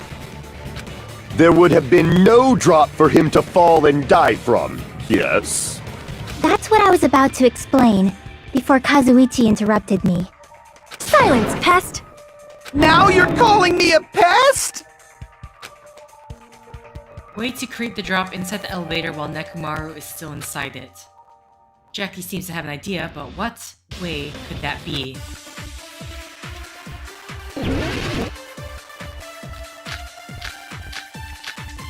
Okay, I'm gonna assume the wire?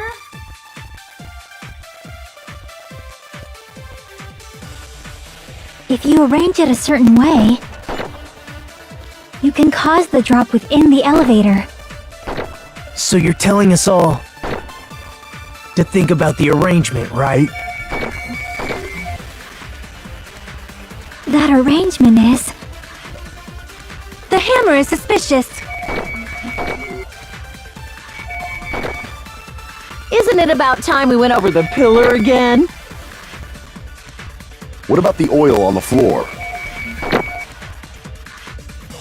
The doorknob on the floor seems suspicious. Oh my god, everyone is... everyone's jumping in on this. How about we all shut up and listen to what Chiaki has to say? Silence, pest! Don't be so cold. What if I start to enjoy it? If Nekomaru's inside, how can you create a difference in elevation? If you arrange it a certain way, you can cause the drop within the elevator. It's weird because we are... So you're telling us all... I am very thrown off right now. Okay, I need to have a look at what my choices are. to think about the arrangement, right? Unless we're supposed to be That arrangement is... tipped over pillar... The hammer is suspicious. Chain... Isn't it about time we went over the pillar again? What about the oil on the floor? The doorknob on the floor seems suspicious.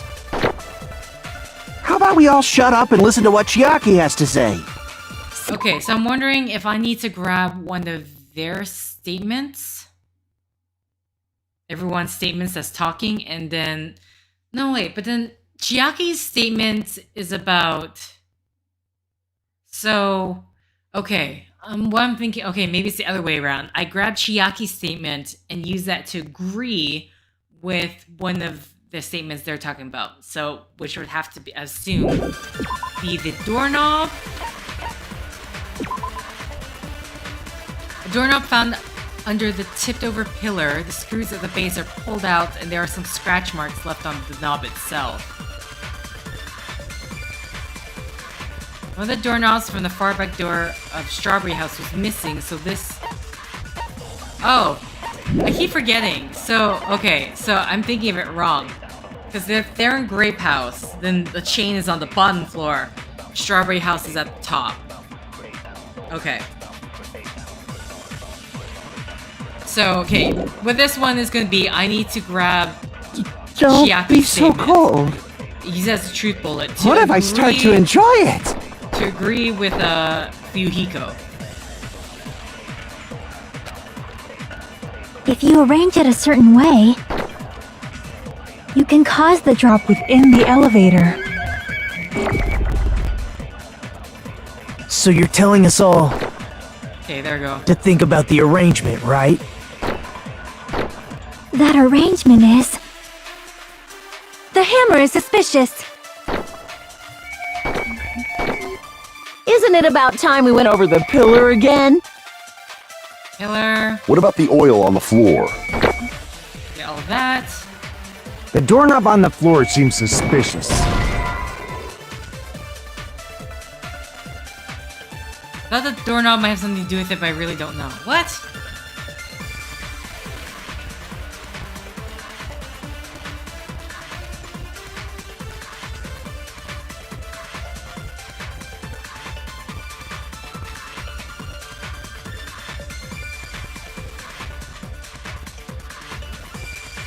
Unless it's like the doorknob in the wire?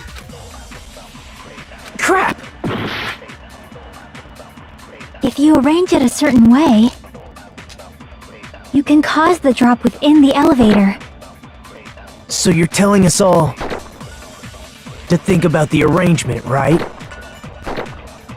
That arrangement is... The hammer is suspicious. Isn't it about time we went over the pillar again? What about the oil on the floor? No, don't go away. The doorknob on the floor seems suspicious.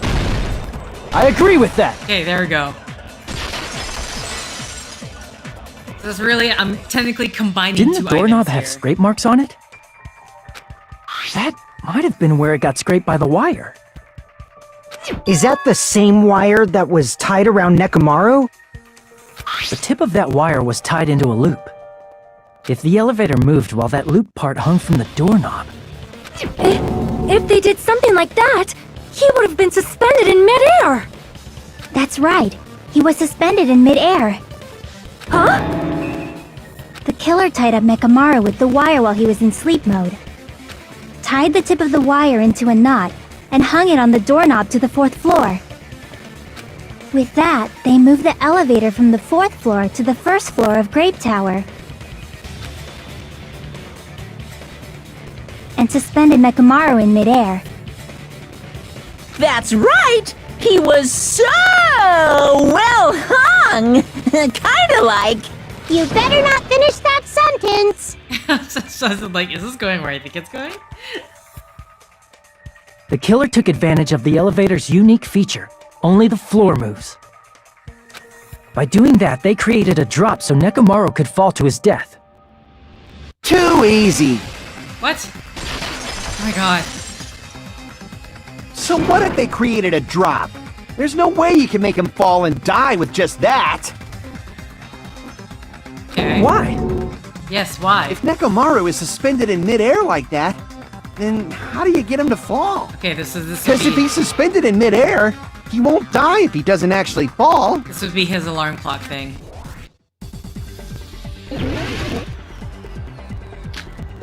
Wire. Okay. Now this first part should just be about... Even if they suspended Nekomaru from, how would they make him fall? There's no one in the tower to push him off. There's no way they could do that. It doesn't mean someone had to push him off. It's possible that he fell on his own. What? Nekomaru fell on his own? Oh no, not that. Sorry, my bad. Crap! What? Nekomaru should have still been in sleep mode, right? There we go. Allow me to cut through those Wrong words. one. Too early. What do you think would happen if Nekomaru woke up while he was suspended upside down in midair? What are you saying? Like, how would he even wake up? He has an alarm inside his body. As long as it was armed, it would have deactivated his sleep mode. Which means the killer set the alarm before they suspended Nekomaru. If you woke up from an alarm, and realized you were hanging upside down and had no clue why. If something like that happened to you, you would start panicking a lot, right?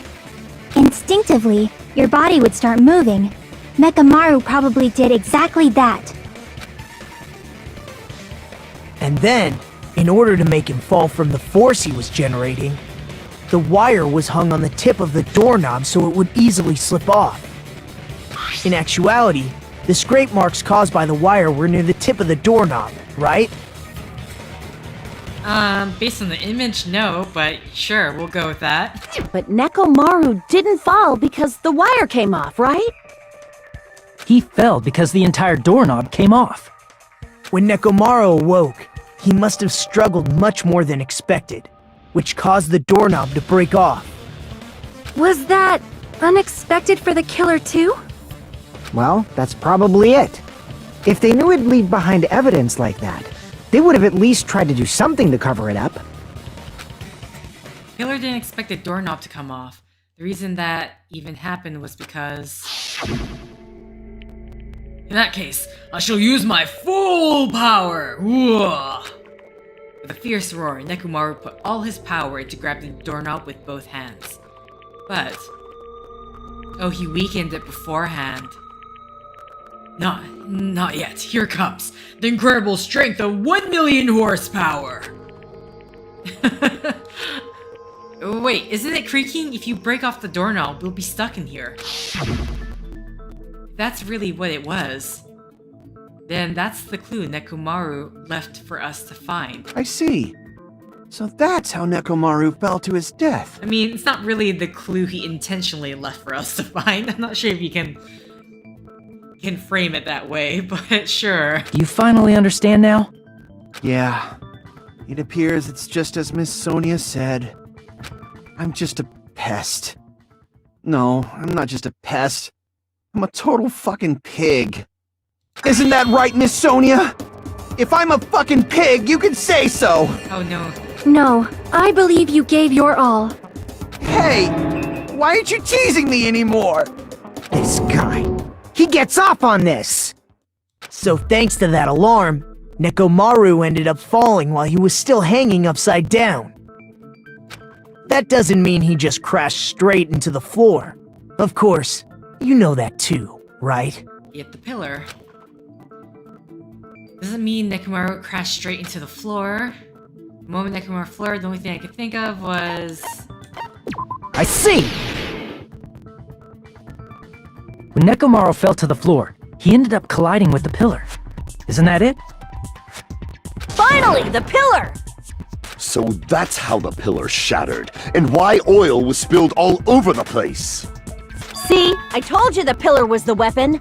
My gut was totally right. Well, the pillar was a bonus. It's not even clear if the killer intended that, or if it was just a coincidence. At this point, it is quite difficult to find a clue that will lead to the killer. Then what about the alarm? I'm positive the alarm was set for 7:30 a.m., and if we map it out from there... Hold on, baby gangsta. Stop calling me baby gangsta! What'd you just say? Did you say the alarm was set for 7:30 a.m.? You didn't check it yourself? Nekomaru's alarm was set for 7:30 a.m. Nah, that's impossible. 'Cause even though I slept in a little, I still got to the tower at 7 in the morning. Now that you mention it, so did I. There was no way I could be late for Monokuma Taichi, so I left for Grape Tower before 7 a.m. And if we found Nekomaru's body there, it would have been before the 7:30 a.m. alarm went off. It appears yet another contradiction has been birthed. Nope. How were you able to discover Nekomaru died at 7:30 a.m. when you went to the tower at 7? That's what I want to know! Another mystery I don't understand. Seriously, it's just one after another. I can't choke up at a time like this. Just a little more and I'll be able to reach the truth. There should definitely be a clue to breaking through this contradiction. Okay, well I mean his radio device, we know his radio device, radio clock, I'm assuming they're gonna say someone tampered with his radio clock. We headed for Grape Tower. Before 7 a.m., I am certain. But the alarm inside Nekomaru's chest was set for 7:30 a.m. Nekomaru died because of that alarm, right? His time of death and the time the body was discovered. One of those must be an illusion! The killer probably did some tampering. Okay. They probably messed with the clock inside Nekomaru's chest. No, that's wrong!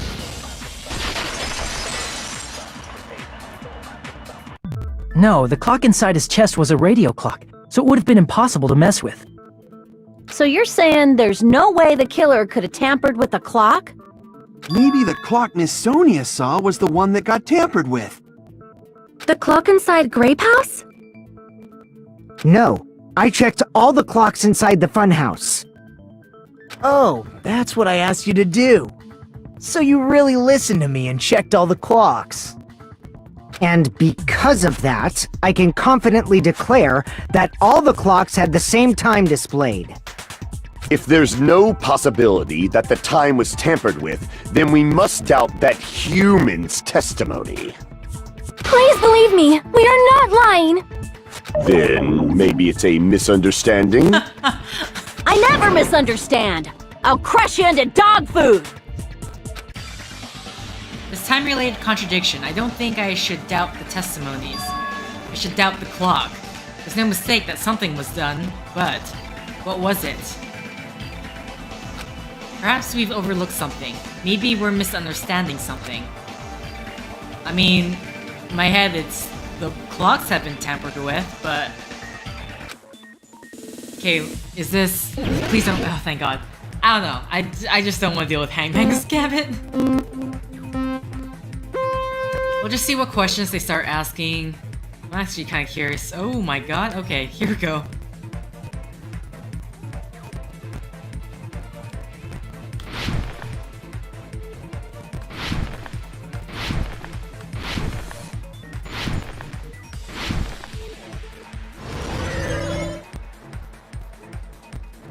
Okay, question 1. How did Hajime and the others misunderstand? What did... Not where the murder happened. Okay. I didn't realize there was a fourth path. Too late. Ooh. Okay, that was a... What the? Oh my goodness. What? No, come on. I was right on the... Maybe I was too early?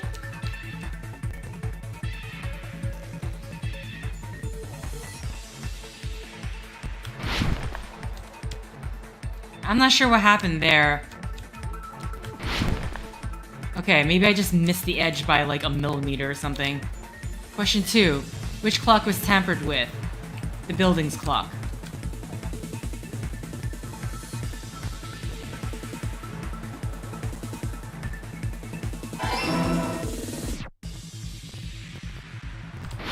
Oh my God.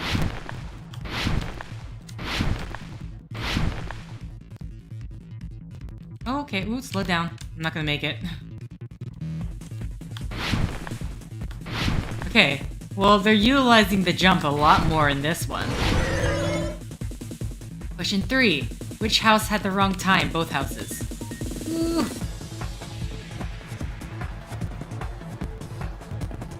I almost missed it because I was sped up so much. Here we go. Okay.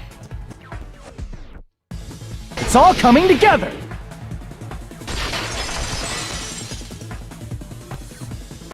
You said you checked all the clocks inside the building. Isn't that right, Fuyuhiko? Yeah, none of the clocks had the wrong time. But what if all those clocks have been messed with? What? All the clocks? So even if you checked all the clocks inside the building, there's no way you'd have noticed it. I see. So the killer messed with the time inside the whole building by changing all the clocks. So that's what it was. There's no way I would have noticed that. This is truly fantastic! Now's not the time to be pleased. More importantly, how much was the time off? She's right. That's the main problem. I need to clarify by how much the time was off after the killer messed with the clocks. That's definitely the next mystery. I'm going to reach the truth in one go. Okay, so this is probably Fuyuhiko's account. Akane's.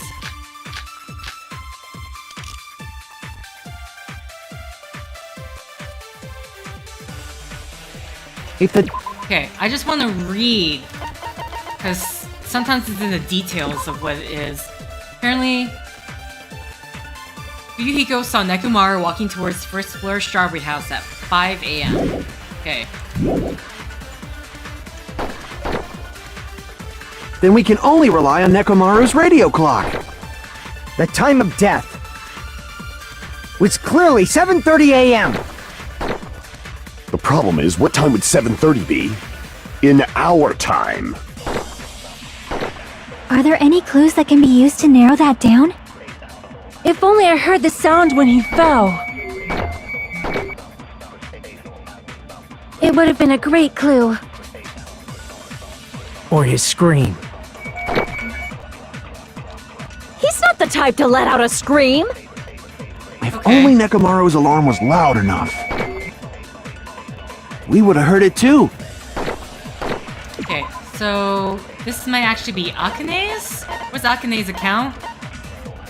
Rumbling noise at 5:30. Okay, so that's what. Okay. There's no point in saying that. If does not exist in this world.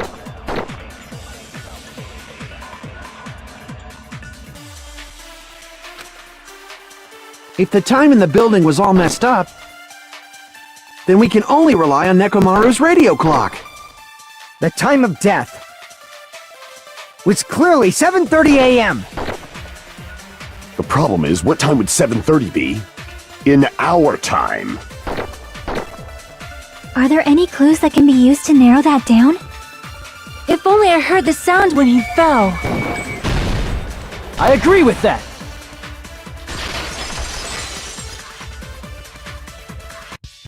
That's right. We should have heard the sound he made when he fell. Wasn't it that rumbling noise? Rumbling? I thought it was just an earthquake, so I went back to sleep. Was that the sound from when Nekomaru fell? Well, a huge body fell from the 4th floor to the 1st, and the pillar fell with it. A huge metal body.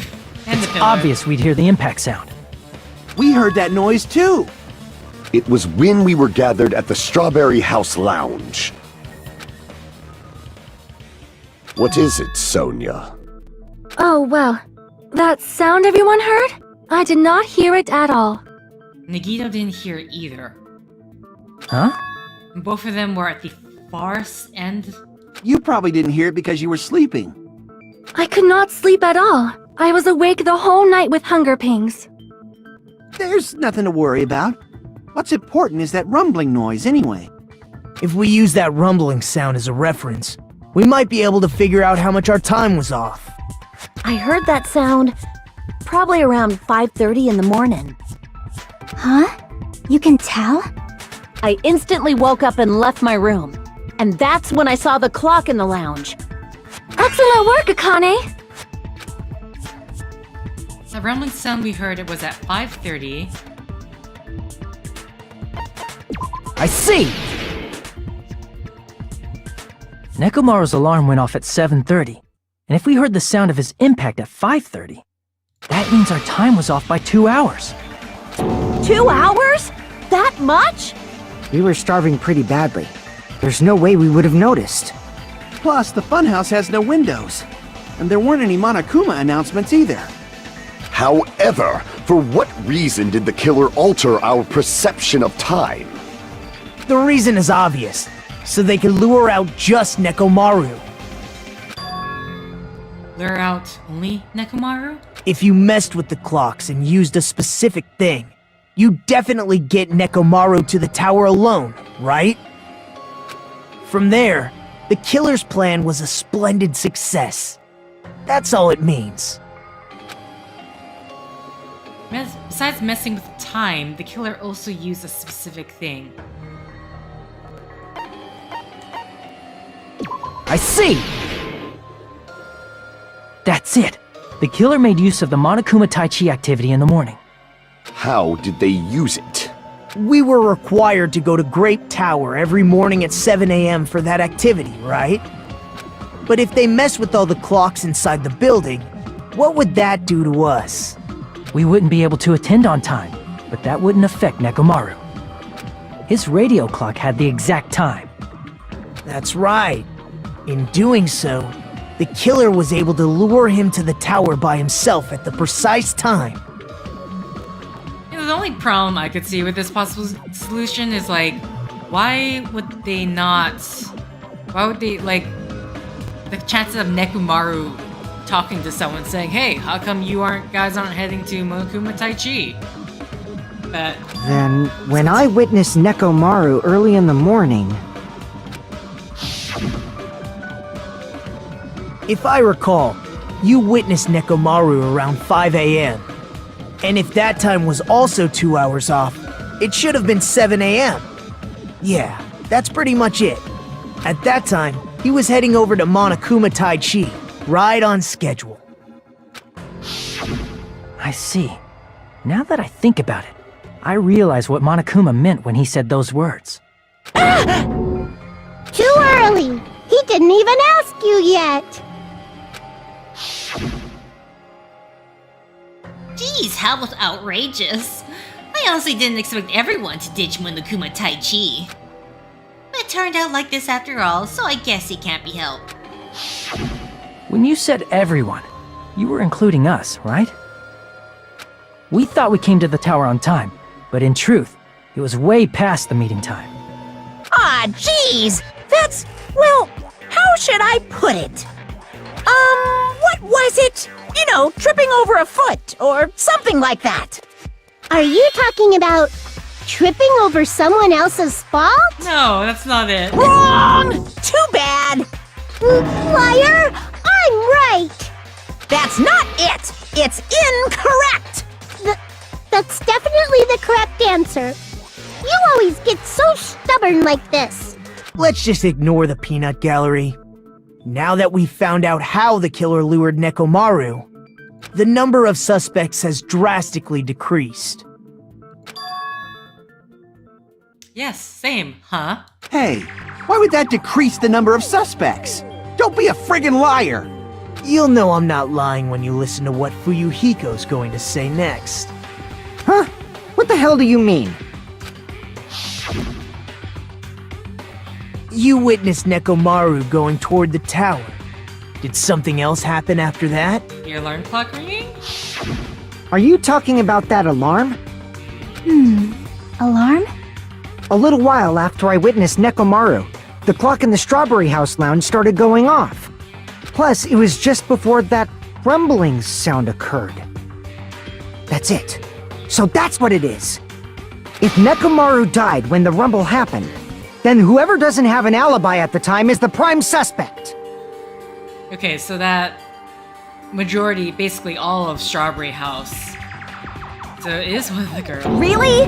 Was there anyone who didn't have an alibi at that time? I remember now. The sound was so loud I couldn't help bolting from my room. But there was one guy who never left the lounge. We were both on the same floor. It's pretty weird that bastard never came out of his guest room. Which means that person does not have an alibi for when Nekomaru fell? Who is it? Who's the bastard?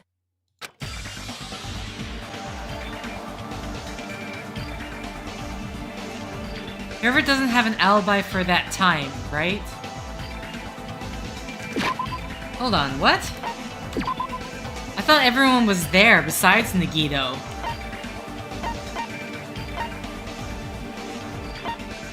Not Kazuichi, Fuyuhiko's. Wall clock, here we go. Both Kazuichi and Gundam rushed to the lounge after being alerted how Nagito was apparently the only one.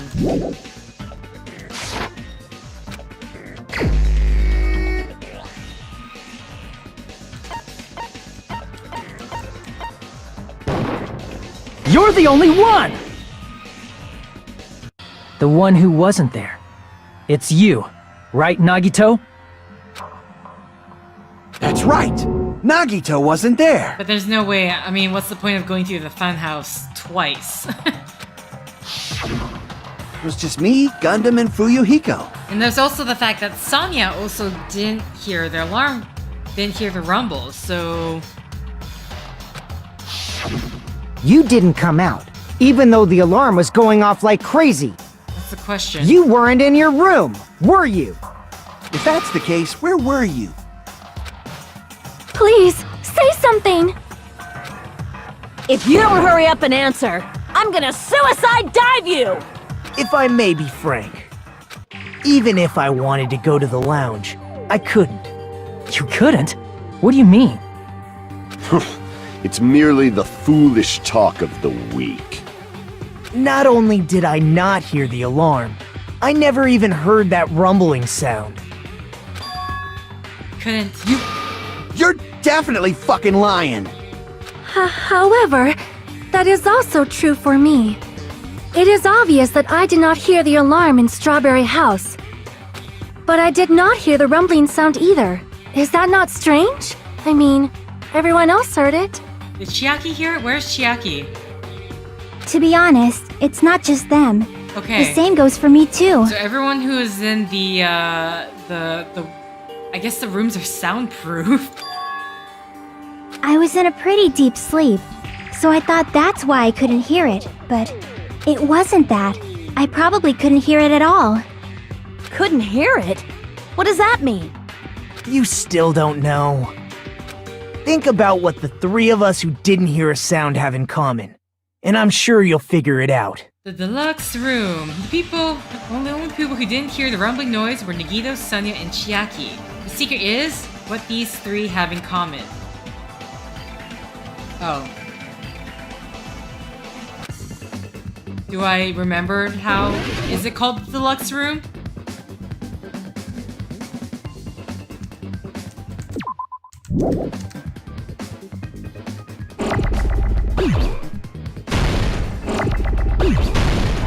Okay, it is deluxe.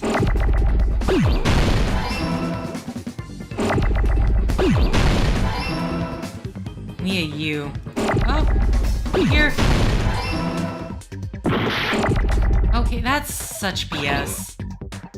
No, I need that.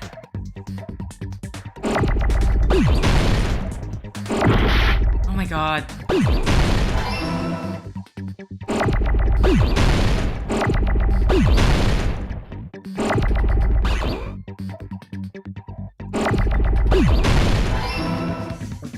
Deluxe.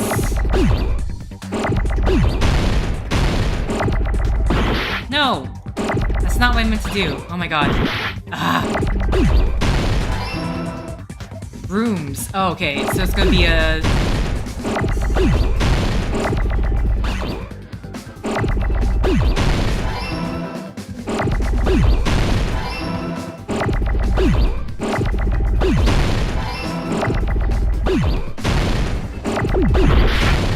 There we go. I got it!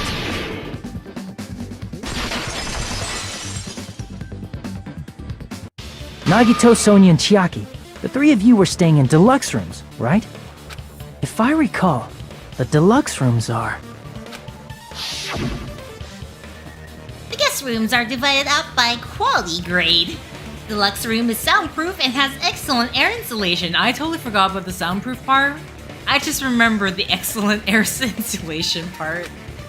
The standard room may have so-so insulation, but it's still pretty decent. And the economy room has severe airflow and draft problems. The reason we could not hear the rumbling noise... That's right. It was because the deluxe rooms have superior sound insulation. You actually noticed that. Nice catch, Hajime. Are you using your ultimate reserve corps student talent? Now then, you guys must understand by now, right? The true identity of Nekomaru's killer. Oh, hold on a sec! Why does that lead to who the killer is? Why? Well, That fact just now is a very important clue, and a decisive factor in identifying the killer. Decisive factor? Somehow, I feel like I understand what Nagito means. The killer among us, who murdered Nekomaru. Is it actually Akane?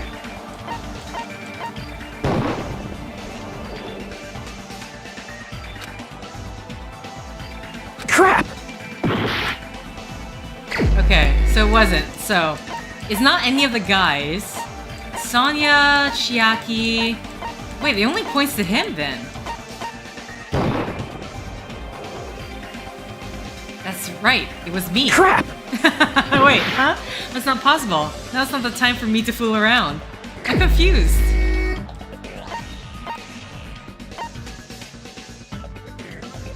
Because all the guys were there. All the guys... Unless it's... It can't be Nekomaru Nadai. What? Crap! Yeah, that's what I'm so confused right now. Okay, let's think about this, because clearly I'm missing something. So all the guys were present except for Nagito. You have Chiaki and you have Sonya. But there's no one, like... There is no one else besides everyone who was in the deluxe room.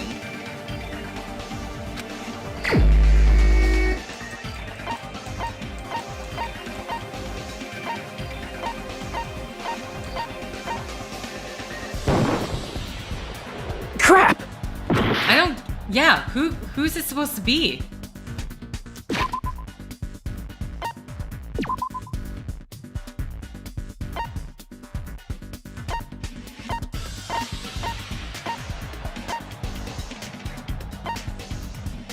Fuyuhiko... When does the alarm go off? At 5:30, the alarm of the wall clock in the lounge starts going off. Fuyuhiko was at the lounge by coincidence and managed to stop the alarm, but Kazuichi Gundam rushed to the lounge after being alerted by the sound.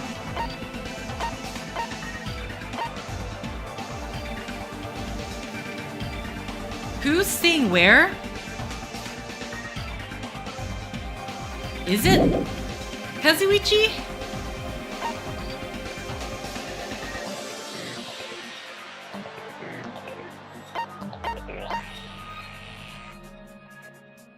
At 5:30, the alarm of the wall clock in the lounge started going off. That is the time of death as well.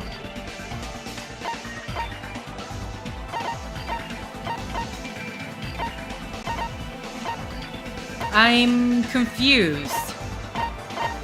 Because they're saying it like, if they have alibis, unless it's saying these two, which came out of nowhere. Now my problem is, I don't remember who stayed where.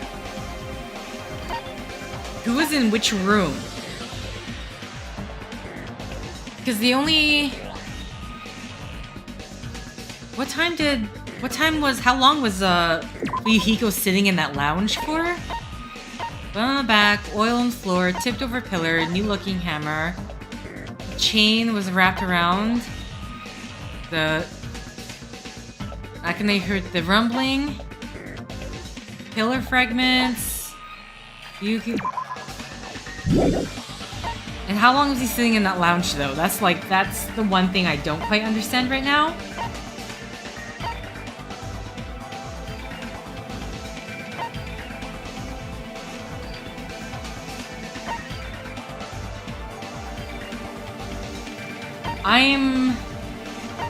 What is this supposed to be?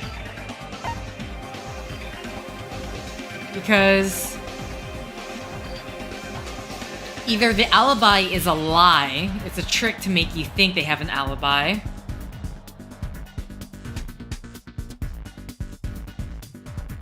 And so if it's no one in the deluxe room, because that makes it seem more open-ended, or it seems like there's no one.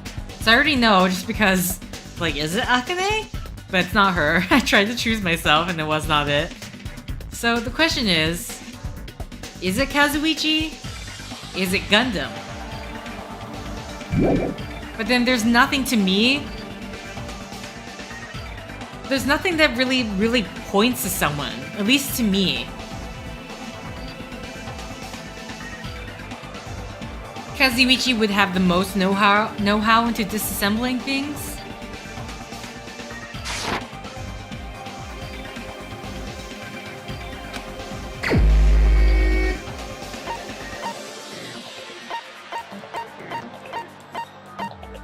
I mean, I just have to...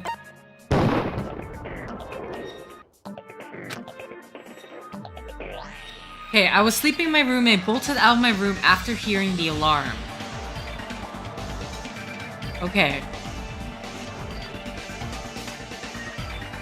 So the alibi thing is still into play. But then that means there's no one. That literally means there's no one. There's no one I'm missing. Crap! The deluxe room should be the clue.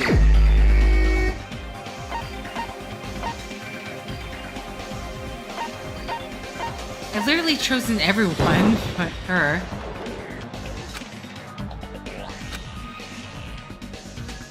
Crap!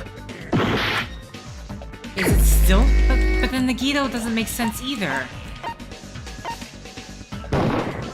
You're the only one! Okay, so it was Gundam. Gundam? There's something I want to ask you. Again, this would help if I remember who was situated where in terms of what room they're staying in, because I couldn't remember. If he was in the crappy room, then that means he could leave or come by without someone noticing where he was. But you know, it's funny, at the beginning of this, I was saying that Gundam was like the person who's more likely to be murdered, but I guess I was just proven wrong. When the alarm rang at the Strawberry House Lounge, you rushed over there too, right? What's wrong with that? I wish there was a way, if it was because of where they were staying in, I wish there was a way for them to kind of give a clue or like have something written down where everyone was staying. Because I couldn't remember where Kazuichi and Gundam were staying. I can't even remember which room Fuyuhiko had. If the bell of catastrophe rings throughout the night, it is the universe's providence to stop it. Why were you able to hear it? Okay, so he had the deluxe room. Hear what? Yeah. So this here, my crutch was that I did not remember who else had the other deluxe room. I mean, you were also staying in a deluxe room, right? Nagito was staying in a deluxe room in the same house on the same floor, and he couldn't even hear it. So why were you able to hear that alarm? Huh? Now that you mention it... Gundam? What's gonna happen to his 4 Dark Devas of destruction? There is only one possibility. You weren't in your room at the time. That's why, even though you were staying in a deluxe room, you still went to the lounge. Am I right? Gundam, you have some sort of explanation, right? Gundam probably couldn't return to his room because of Fuyuhiko. Me? After you saw Nekomaru heading to the tower, you stayed at the lounge for a while. Am I correct? Until the moment that alarm started ringing, right? If you were in the lounge for that long, the killer who had left earlier obviously wouldn't be able to go back. Even though Mekamaru's murder was a death trap that utilized the alarm in his chest, the killer still needed to prepare the murder in advance. Like putting Nekomaru in sleep mode and tying him up with the wire. I'm sorry, I'm thinking about it. Did his hamsters push the sleep mode button? In order to do that, the killer needed to be waiting for Nekomaru at the tower. Which means when Fuyuhiko witnessed Nekomaru, the killer was already at the tower. And once they tried to go back, they couldn't because Fuyuhiko was at the lounge. In their original plan, the killer should have returned to their room before the alarm in the lounge went off. And they were supposed to stay in their room. They weren't planning to come out and go to the lounge. Which means they wouldn't have heard the alarm or the rumbling sound, thus proving they were in the room. Just like us. The best case scenario would have been if those two in the lounge had gone to check the deluxe rooms. After all, if they personally saw the killer sleeping in their room, it gives the killer a stronger alibi. Unfortunately, they failed to secure that alibi. Because I was in the lounge. So the killer couldn't go back to their room, and ended up hearing the lounge's alarm. Hey, what are you doing? This ruckus. It's louder than the supreme ruler of the netherworld bellowing for a sacrifice. Don't go making all that noise so suddenly. But why'd you come out? You should have hid till the excitement died down. If Gundam tried to hide, and if those two went to his room to check on him, he would have been found out. That would have been the worst possible outcome. That's why he couldn't just stay hidden. If those two had just checked the deluxe rooms as planned, that would have been ideal, but how ironic. The moment Fuyuhiko set foot in the lounge, your plan was doomed. And you wouldn't have gotten away with it if it wasn't for Gangsta Baby. Or Baby Gundam? Gangster, I should say. Please, can you at least say something? Answer me this. Including myself in my 4 dark devas of destruction, how many ears do we possess? Where is your 4th one, actually? The answer is 10. That's right, I possess 10 ears. Oh no, is he trying to... That means I have 5 times the hearing of a normal human. The soundproof system here may as well not exist. Is that your argument? You bastard! Do you understand the situation you're in right now? Do not panic. The truth shall now commence. Okay. At the time, I left my room to go to the bathroom. By coincidence, I heard the alarm. That's right, that's all it was. The world is always so simple. Are you saying it was just a coincidence? Isn't that timing a little too perfect? I mean... It's coincidence. It's this thing that seems plausible. Unfortunately, we know he's backpedaling here.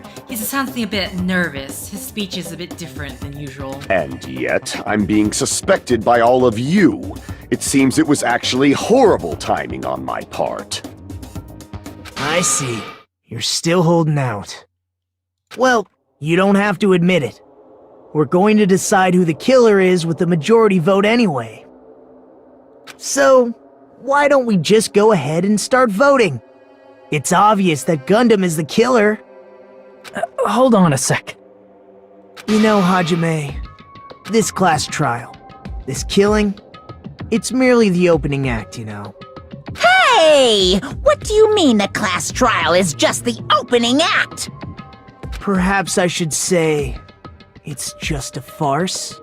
Just a boring farce. So boring, so stressful. I'm so painfully bored that I might develop stomach ulcers. Seriously, let's just hurry up and finish this before I collapse from poor health.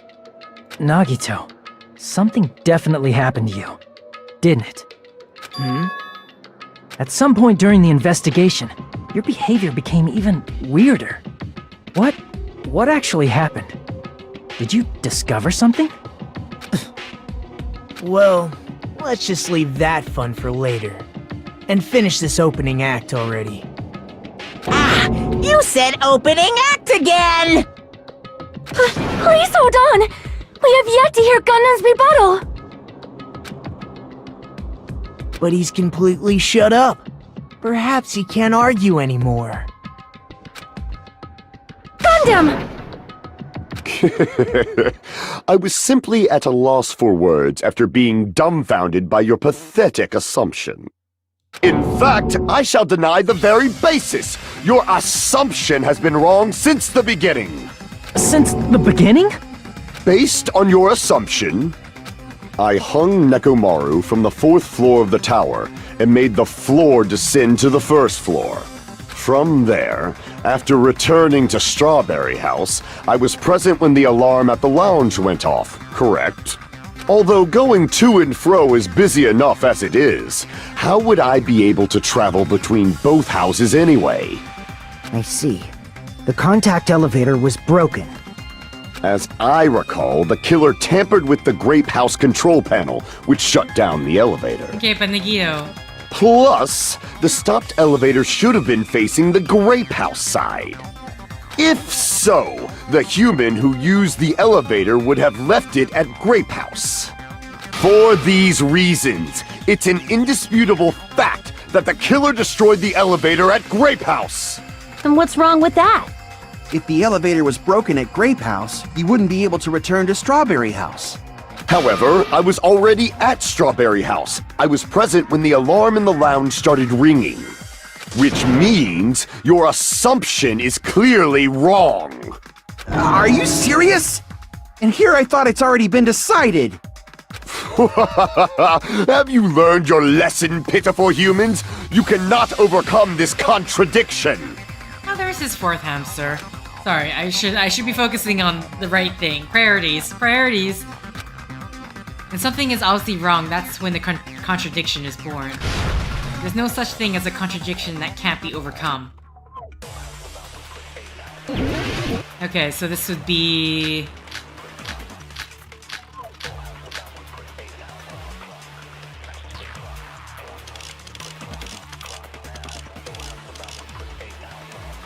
That elevator was... would it be the contact elevator they're talking about?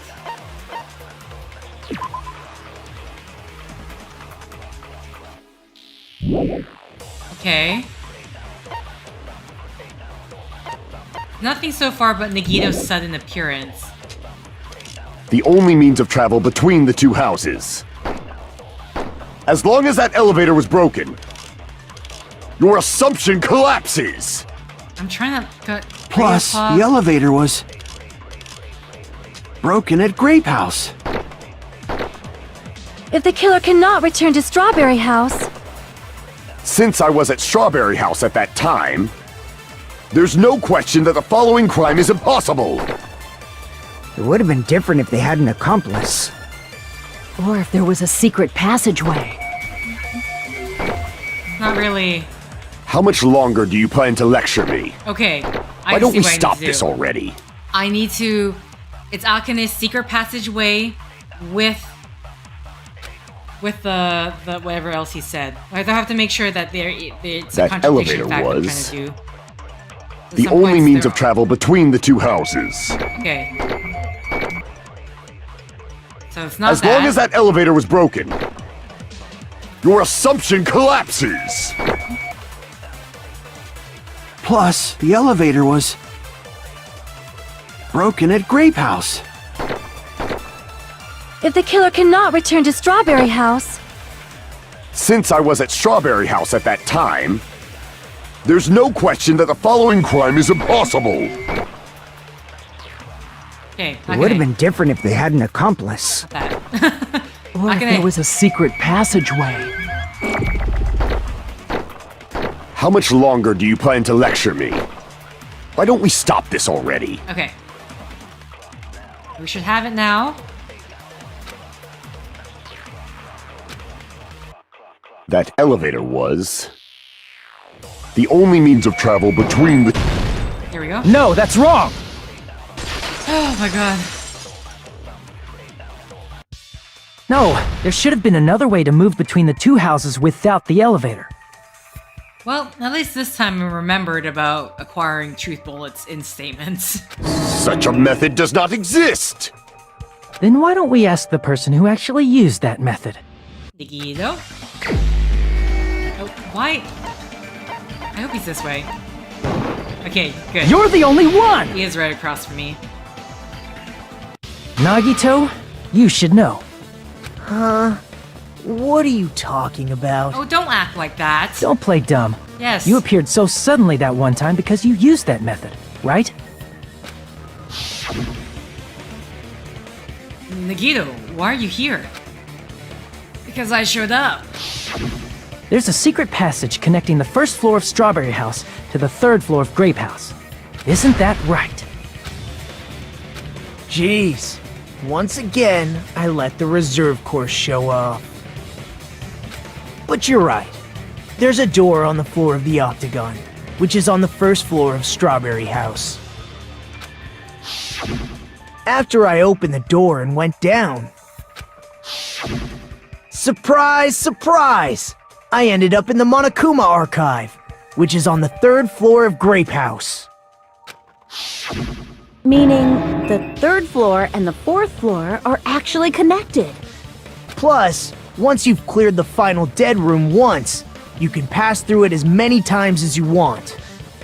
If they used that secret passage, they could have gone between the two houses as much as they wanted. Infinity Unlimited Flame! Okay. However, what if the killer was unaware of the existence of the final dead room?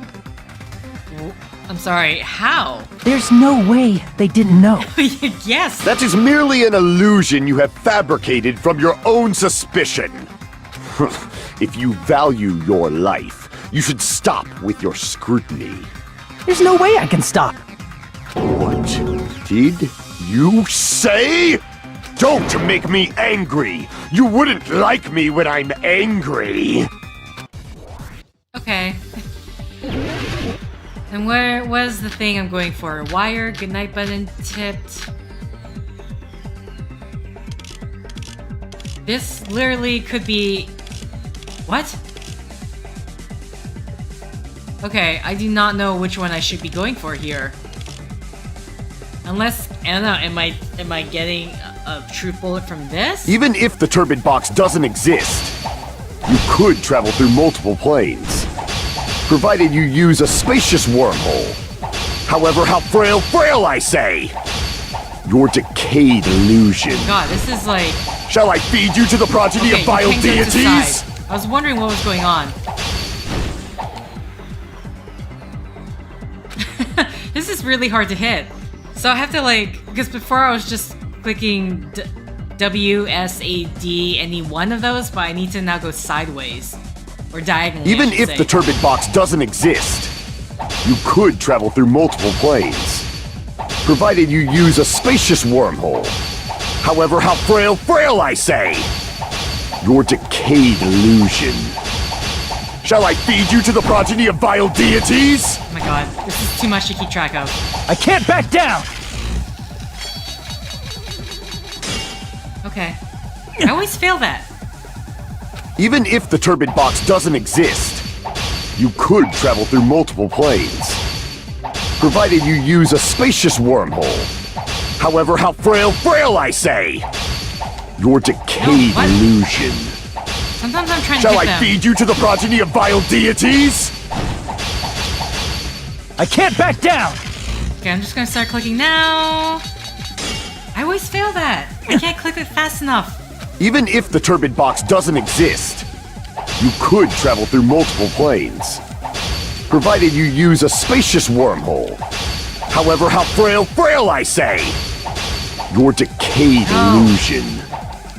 Shall I feed you to the progeny of vile deities? I can't back down!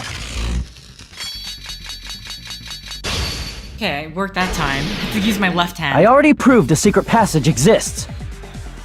The secret passage was at the Octagon. Know the limits of your own reasoning!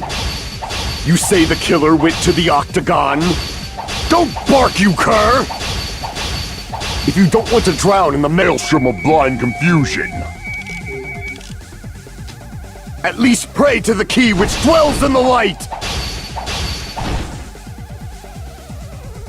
What? What am I trying to argue with that? The maelstrom of blind confusion? key which dwells in the Know light. the limits of your own reasoning! You say the killer went to the octagon? Don't bark, you cur! If you don't want to at least pray to the key which dwells in the light! I am so confused by that. What is it supposed to be? Even if the turbid box doesn't exist, you could travel through multiple planes. What am I trying to hit? Provided you use a spacious wormhole. However, how frail I say! Your decayed illusion. Shall I feed you to the progeny of vile deities? This is honestly really difficult. I'm finding at times my even like I must be clicking W and A not at the same time, or either that or it's a really narrow gap where I have to hit them. I can't hit them at least slightly. Even if the turbid box doesn't exist, you could travel through multiple planes. Provided you use a spacious wormhole. However, how frail I say! Your decayed illusion. Shall I feed you to the progeny of vile deities? I already proved a secret passage exists. Okay. I can't choose. The secret passage was at the octagon. I can't choose. Know now. the limits of your own reasoning! Like, what is this supposed to be? You say the killer went to the octagon? Don't bark, you cur! If you don't want, at least Oh pray my to God, the key I which keep doing dwells in the that. light! He's probably means trying to provide the evidence that the killer went to the octagon. Okay. I mean, here's my issue. I don't have time to look at what the clues are before he starts doing everything. Know the limits of your own reasoning! Killer You say the killer went to the octagon? Don't bark, you Broken cur! doorknob wire? If you don't want to drown in the maelstrom of blind... Allow me to cut through those words! Because those stuff didn't exist before? I'm assuming that's what it was. The wire used to string up Nekomaru's body. Okay. The hammer that looked like the weapon. And the chain on the door in the tower. Okay, so all these encompassed. The wire represented all of it. Those are all the items that weren't in Funhouse. Where did the killer obtain them? The only place I can think of is the octagon. There were various weapons and tools there. I'm pretty sure I saw stuff like wires, hammers, and chains too. Since those items were used in the crime, there's no doubt that the killer went to the octagon. If that's the case, they obviously know about the secret passage too, right? It seems this is the end. Normally we'd end up listening to Hajime lecture us with a very long summary of the case. But there's no reason to waste any more time on this opening act. So I'm going to end this right now. Hey, what are you... First of all, by messing with all the clocks in the building, Gundam tried to lure only Nekomaru. The elevator was probably broken by that point. Thanks to that, Nekomaru wasn't able to go to Grape Tower, which was supposed to be the meetup point. So he tried going over to Strawberry Tower, just like we did when we found out the elevator was broken. Well, it's obvious he'd attempt that. At that time, we didn't know the two towers were the exact same place. Also, the button in Strawberry Hall wasn't broken, so he was easily able to enter Strawberry Tower. But surprise! Gundam was waiting for Nekomaru's arrival. Hold on. If Nekomaru didn't go to Strawberry Tower, what would the killer have done then? Their plan was a balancing act of uncertainties, but even if they failed, they probably wouldn't have minded. They can just greet everyone the next morning as if nothing happened, and come up with a different plan. And, without such a risky plan, they wouldn't have been able to lure him at all. I'm going to continue summarizing the case, okay? It's funny, during his summarization, I cannot actually control. He was like, you're gonna listen to me, and you don't have a choice. Through this, Gundam successfully lured Nekomaru to Strawberry Tower. There's no way he could fight head-on with the robotic Nekomaru, so by pressing the goodnight button, He rendered Nekomaru powerless without fighting him. Hold on! What did you just say? That I didn't battle? I'm sorry, this is what's gonna get you? What's wrong with that? Don't mess with me! Don't mess with me! I cannot ignore those words! Oh, was Nagito just trying to make him? Why are you angry all of a sudden? You fools do not understand! You don't understand at all! Ha! You make me laugh! After all this time, you still don't understand anything at all! I don't understand anything. What does that mean? It appears I cannot finish just yet. Maybe I'm just a human destined for hell. However, I cannot finish just yet. I cannot finish! What do you intend to do? It's obvious! I'm going to destroy your illusory assumptions! Are you saying you still have more? You still have room to argue? Your words. You said I pressed Nekomaru's goodnight button. However, that button was on the back of Nekomaru's neck. To press it, I'd have to get behind him. It's not easy to get the drop on Coach Nekomaru. It's even more difficult if it's a one-on-one situation. Just as I thought, truly frail. Succumbing so easily to this simple argument, it was just a mere illusion. If you want to set me up as the killer, at least surpass your own human limitations. That's wrong, Gundam. You're the one who's wrong. Such a wonderful line. However, I cannot say that I'm satisfied. Listen well. I shall teach you 2 tips for making someone admit their defeat. First, you must crush them with your own overwhelming power. And as for the other, you must provide a reason that will persuade that human. You have not fulfilled either of those yet. Guess you really don't want to admit it. Then, just as you requested, I will provide an argument that will leave you no choice but to be persuaded. Oh my god, no, I forgot we have to do this. Panic talk action, I hate this. I won't let you! For the Tanaka Empire! Wither! Crushed as David prophesized! I won't let you! What? For the Tanaka How do you... Oh, reload this tab. I'm clicking right mouse button this entire Wither! time. Crushed as David prophesized! Show me the cadaver! Oh my god. I won't let I'm being you! so messed up right now. For the Tanaka Empire! Wither! Crushed as David prophesized! Okay, so I just have to hold it. I won't let you! And then I release... For the Tanaka Empire! Wither! Crushed as David prophesized! For the Tanaka Empire! There's a thing that happens. So there's a weird thing I that won't happens let you! that if I'm... For the Tanaka Empire! There's a weird thing that happens that if I'm switching between Crushed as pressing David tab prophesized! and I won't let you! this, I have to make For sure the Tanaka Empire! I am Wither! pressing it twice. Crushed as David prophesized! Show me the cadaver! I won't let you! Okay, what the hell? For the Tanaka Empire! So why does this keep happening? Wither! I'm like, I'm trying. Am I supposed to let go of tab? That's what I'm confused about right now. Because anytime I try to let go of tab, that's not working, so it makes me think I have to hold it. But then... The problem is switching from tab to my left mouse button.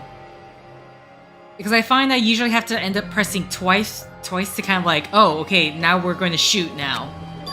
Which throws me off because it's not as seamless. That's what it feels like to me, so that's why I'm having so much trouble. Unless that's not what's actually happening, so... Okay. I like how it's always Hajime no matter what. This is my... try again. We will never give up! Forgot about the reloading thing. Or I thought reload was the right mouse button. Okay, hold on. So select arrow. Oh wait, we're not on it yet? Okay, hold on. Okay, panic talk. Let me click escape, please. Left mouse button. Fever time is space. I won't let you! For the Tanaka Empire! Wither! Crushed as David prophesied! I won't let you! For the Tanaka Empire! Wither! Crushed as David prophesied! Or I'm already zero. Show me the cadaver! I won't let you! For the Tanaka Empire! Okay, am I... Crushed as David prophesied! I see, okay. I won't let you! For the Tanaka Empire! Wither! Crushed as David prophesied! For the Tanaka Empire! I won't let you!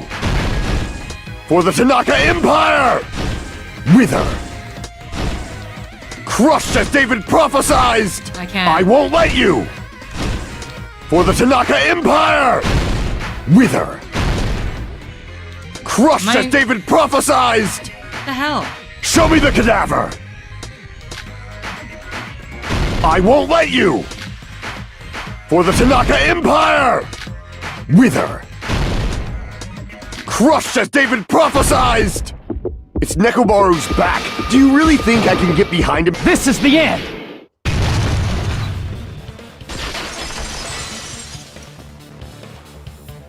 Even if you didn't get behind Nekomaru, you should have been able to press the button on the back of his neck. Okay, so this is gonna be curious. I think around the end of that, I figured out my strategy for panic talk, which literally, I'm not gonna pay attention to any of the words.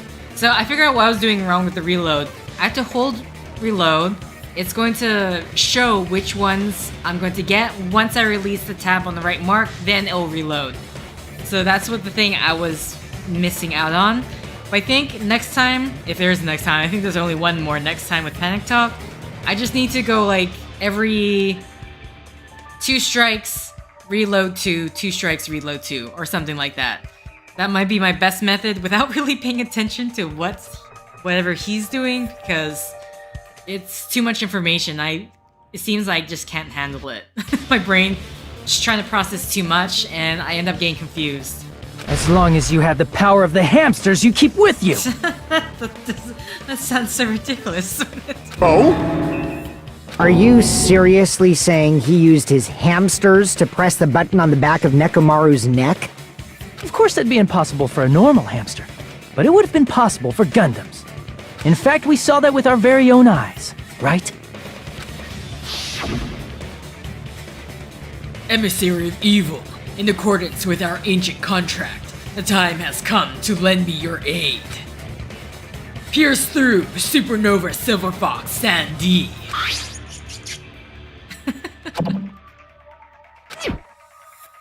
Ah, it pressed the button.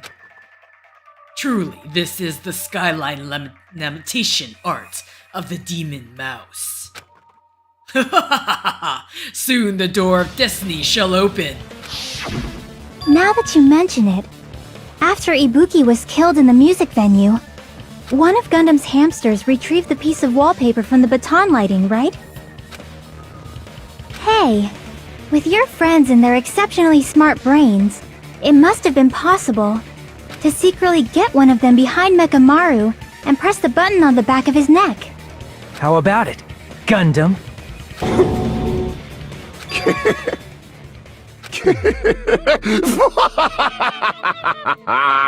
Not just myself, but you actually brought up how splendid my subordinates are.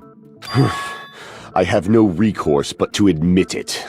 Admit it? Did you say you admit it? It appears I've obtained a one-way ticket to hell. Fine! Then you must trample me underfoot and advance. Victory can only be built upon a foundation of corpses. You cannot find peace without sacrifice anywhere. Now, trample this life. Trample it as though it were mere trash on the side of the road. Pull the curtain strings of this worthless performance with your own 2 hands. Okay, I guess we get to our closing argument. Alright, what's this? Who set the alarm clock lounge? This is who's in the lounge early morning.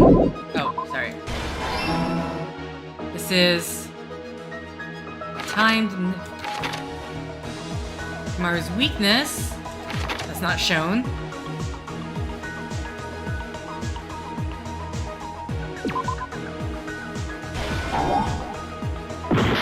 Oh, this is for later, my bad.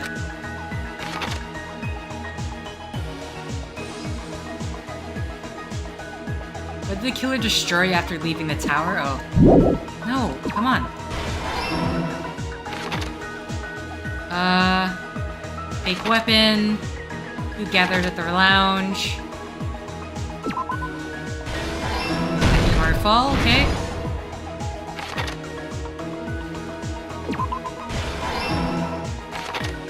This is fake weapon, still not there. The wire wrapped around Nekomaru's feet. Still nothing. Here we go. Button. Button press. What's this? Time.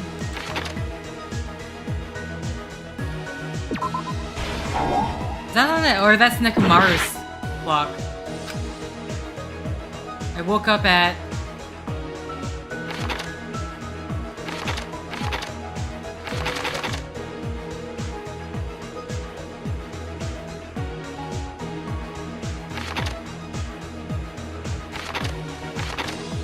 Which one am I missing?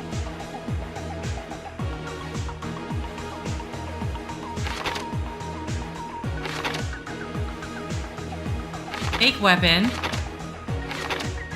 Oh. Okay, I was missing. I didn't see the last one. My bad. Okay, fake weapon. Here we go.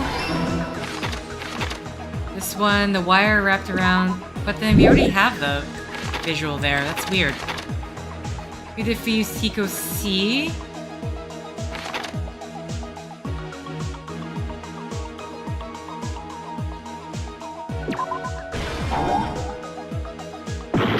Now these... I'm confused. Akane also heard something from her room. Okay, it's that one.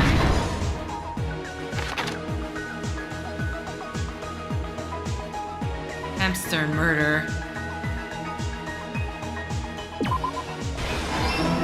Okay. Then we have... I'm not sure how that one fits. But that's the only one left.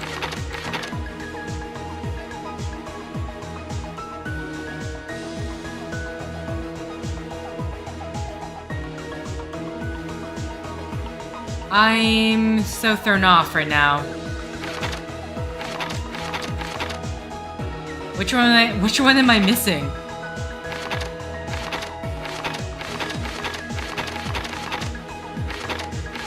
So it has to be one of these. It's not that.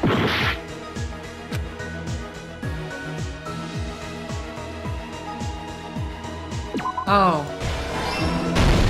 Here's everything that happened in this case. Let's first go over the many tricks the killer prepared before they committed the crime. First, they destroyed the contact elevator.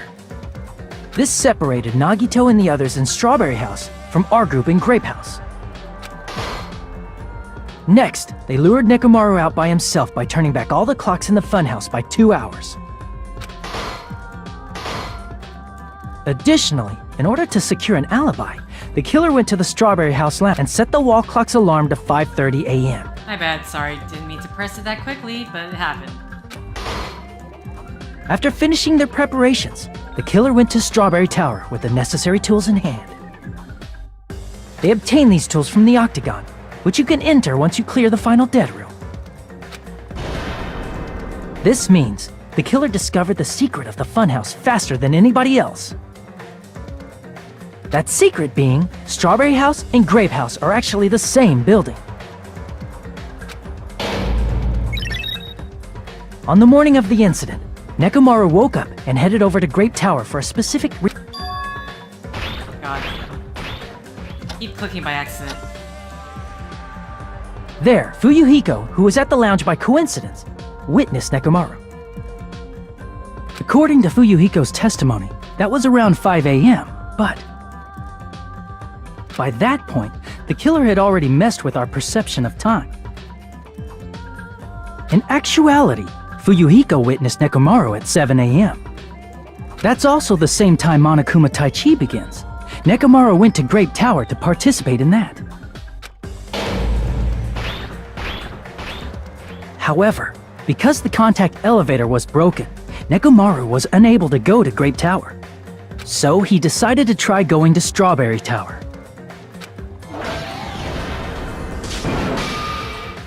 But the killer was waiting for him there. With the power of hamsters, they were able to press the good night button on the back of Nekomaru's neck. This forced him to enter sleep mode, rendering him immobile. From there, the killer began preparing to use the ultimate weapon.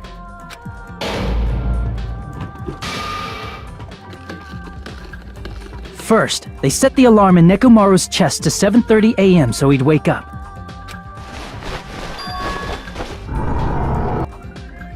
Then they tied him up with a metal wire, tied the tip of the wire into a loop, and hung it on the doorknob.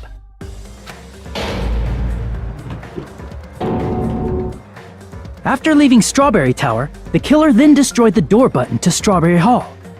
They did this to keep us from entering Strawberry Tower, and to keep us from discovering the secret of the building structure that they used to kill Nekomaru.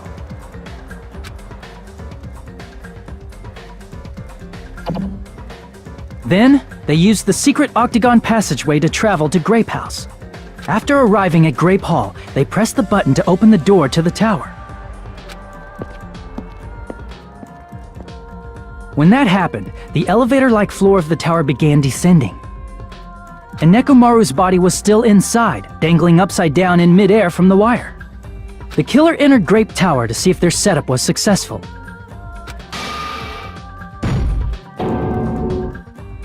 And placed a hammer on the floor to look like the weapon, then wrapped a chain around the back door. This was done to make us falsely believe we couldn't enter the tower from Strawberry Hall. With this, the killer finished their setup and tried to go back to their room using the secret passage, so they could craft their alibi when Nekomaru died from the fall. But something unexpected happened. Fuyuhiko, who saw Nekomaru earlier, was still at the lounge. As a result, the killer couldn't return to their room, and with no options available, time ran out. The lounge's wall clock alarm started ringing at 5:30. Well, actually 7:30. To avoid a worst-case scenario, the killer was forced to appear in front of Fuyuhiko with the others. When the wall clock's alarm rang, that was also the same time Nekomaru was waking up. He woke up while he was still hanging upside down, so he couldn't help but sway his body powerfully. Originally, the loop of wire was only supposed to slip off the doorknob. But because there was a heavier load than expected, the doorknob ended up breaking. Nekomaru fell from the 4th floor all the way to the 1st floor. He crashed into the pillar, which decapitated him on impact, and died. The sound of Nekomaru's impact echoed throughout the funhouse. Why does it look like Kazuichi has an evil face right now, but yet Gundam's like, oh, what was that sound? However, by this point, the killer's plan was about to fail, thanks to the broken doorknob and Fuyuhiko. Meaning, the killer is someone who wouldn't have heard the alarm if they were in the deluxe room. They also wouldn't have been able to return to their guest room, because Fuyuhiko was at the lounge.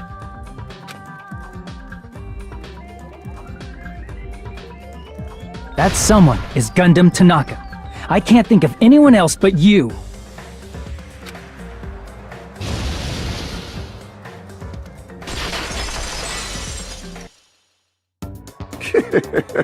Splendid.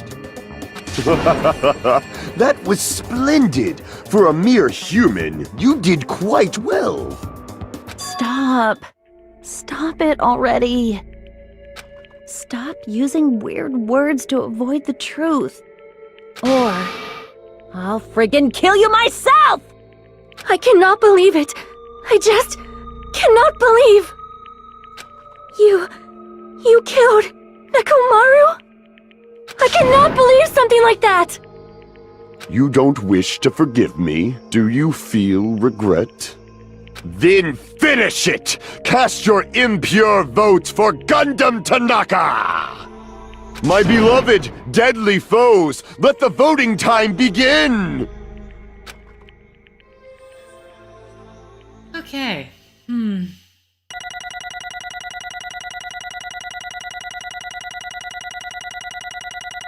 I mean...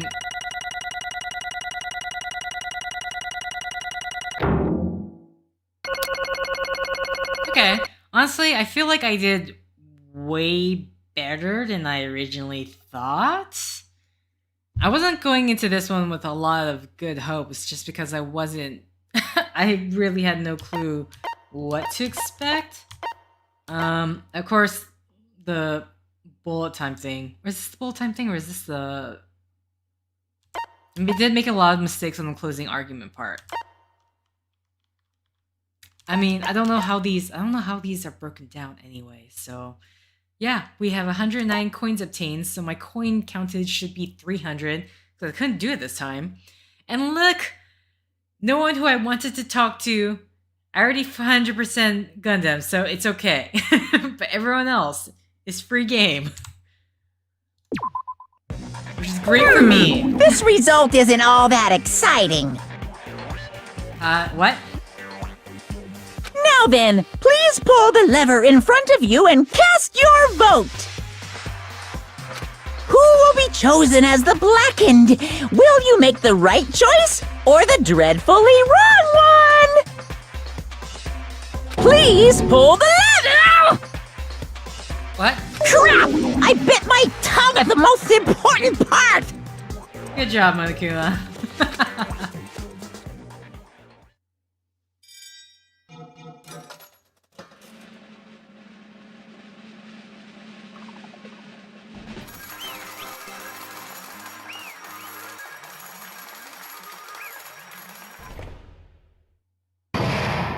So, time to see what his death is gonna be like. Death by hamsters? Death by...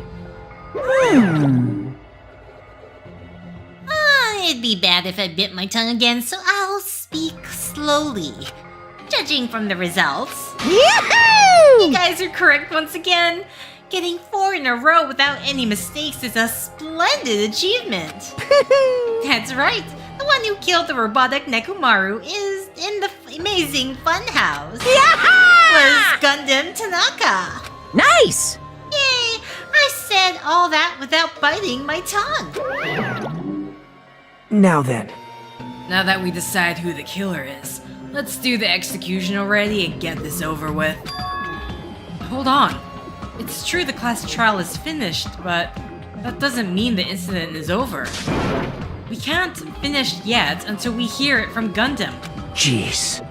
No matter what he says, it won't change a thing. Well, I have no right to stop you either, so do whatever you like.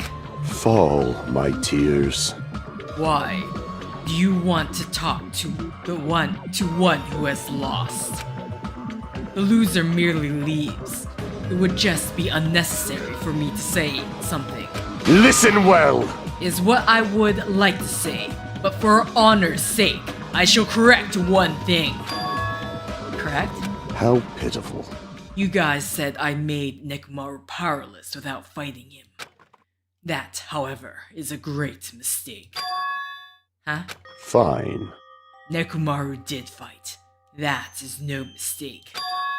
Because he fought, he lost and died. Damn it! Lost and died? This, too, must be the will of causality. If he was just trying to cling to life, there are many ways he could have done so. However, he did not allow that. You! What do you mean? Explain. Fine then. I shall reveal it all. Let's make history. Within the final dead room, I discovered the secrets of the funhouse. And I devised a killing plan utilizing that secret. By tampering with all the clocks in the building, I succeeded in luring Nekomaru to the tower. And this is what happened.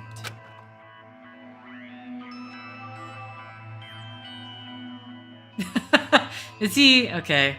It's just, where is this gonna go? Nekomaru and I were alone in the tower, standing face to face with one another. I should say I expected as much from Nekomaru. He sensed my subtle killing intent and instantly understood the situation. And we had ourselves a stare down. In that situation, if he wanted to run away, it would have been easy for him to do so. He could have run away, or even called for help. But he did not turn his back to me. Instead, he chose a fight that risked life and death. That is... A fight that risked life and death. Let me tell you this. He was serious too. He gave it his all to try to kill me. Huh? If I had died instead, the mystery surrounding the case would have even been more complicated. You would never know why I, the victim, went to the tower by myself. I can see it! Nobody would know that the victim, me, was actually the one who planned the whole thing. Could it be? Nekomaru really did that?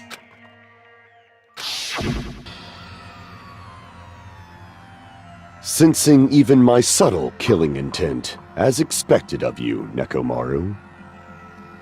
This scorching, stinging, tense atmosphere. This is great! What a comforting atmosphere! Whoops, I keep accidentally clicking too quickly. That's a great line. And what is your reason? Do you intend to resolve this situation by killing me? I am the Warlock, Gundam Tanaka! Heroes, Lords of Darkness, and even the gods themselves flee from me! I need not cling to any trivial reason. I'm simply going to kill you because your very existence is an annoyance! Okay. You'll drench your soul with evil until the bitter end, huh? Splendid! In response to your spirit, I shall kill you with all of my might! I won't go easy on you! Don't even think about holding back! Don't waste your breath on cowardly tactics! Give me everything you got! Nekomaru Nidai, your blood will drench the foundation of my empire! That is... Why? Why did you fight? We are all friends. Why couldn't you stop this? Even if both sides agree, it was still wrong. I will not argue. I have no intention of forcing my values upon you. Let me tell you this. However, I must say this. What's the point of living if you're just waiting until you finally die?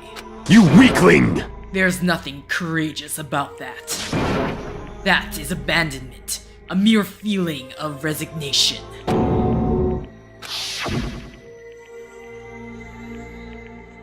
Wait, are you telling us to just wait until we starve to death? I'd rather have that happen I'd rather have that happen to us than have our friends kill each other. Huh? Do you mean that you'd rather die? Fall, my tears. Ever since we were locked inside that building, everyone has been dominated by that feeling of abandonment. However, nothing is born from resignation. That is simply a reason to give up. If you flinch, you will die! Giving up on life, that's just an insult to life itself. Let me ask. Have you fools heard of the term dog eat dog? Cannibalism? Fine. In zoology, cannibalism is a commonly observed phenomenon. Many creatures at some point in their lifespan engage in cannibalism. Listen well! That is what's meant to live. If you say killing for the sake of living is evil, then what would you call giving up on life itself? I shall engulf this world. If a world would consider that justice, then I will fight that world with every last fiber of my being. Giving up on life and choosing death is nothing but a blasphemy toward life. I renounce you! It is a violation of the natural order. It is the arrogance of humanity. You. Are you saying all that just to try to justify what you did? But it sounds like Nekomaru felt the same too. That's why they fought, right? Damn it! Fine. That man had the courage to die when he needed to die. That is why he challenged me to our battle. Regardless, as I've already said, I do not intend to force my values upon you fools. I betrayed you all. That is the absolute truth. Fall, my tears. But even so, don't you think it's a better alternative to slowly starving to death here?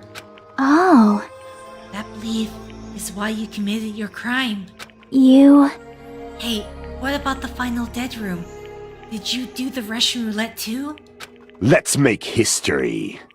Unlike Nagito, I only did it once, but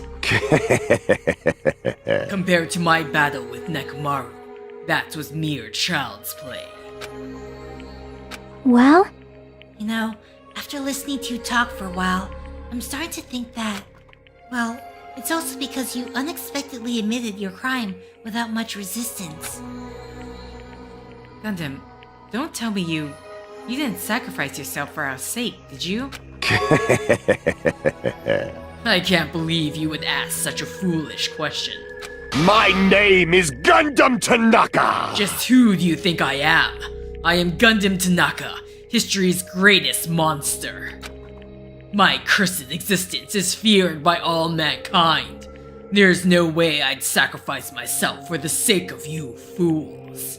Fade like dust in the wind. Not in a million. Not in a billion. Not in 10,000 billion years. In the name of pandemonium, it is impossible. Is that it? Then I'll just leave it at that. Now then, let us be rid of this foolish talk. It's about time the fun started. Monokuma, let us begin. You know, I have to say, the two people that I would say maybe I was having a kind of tough time voicing, sort of figuring out Gundam, but yeah, they're gonna die. Hey. Yes, indeed. Yeah, got it.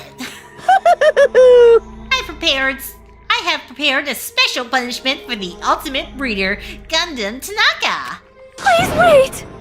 This is too much. I beg of you! Please, Monokuma, please help Gundam. Huh? Miss Sonia? I beg of you! How pitiful. Sonia. An act as unrefined as stopping a man from going to his death does not befit a noble such as yourself. Gundam? It's fine to start for reals, right? Fine. Yes, I do not mind, however. What is it, my 4 dark devas of destruction? Are you worried about me? Oh, my feared 4 dark devas of destruction, that is not like you at all. However, there is no need to fear. In this world, I am only a temporary visitor.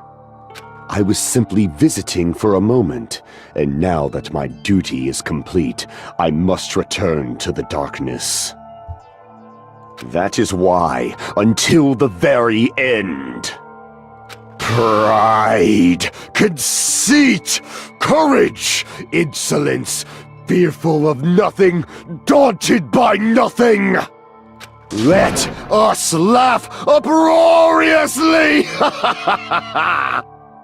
That is Gundam Tanaka! I shall stick with my evil until the very end! Open sesame pandemonium! I shall fill hell with true hell! Let's give it everything we've got! It's punishment time!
What is that?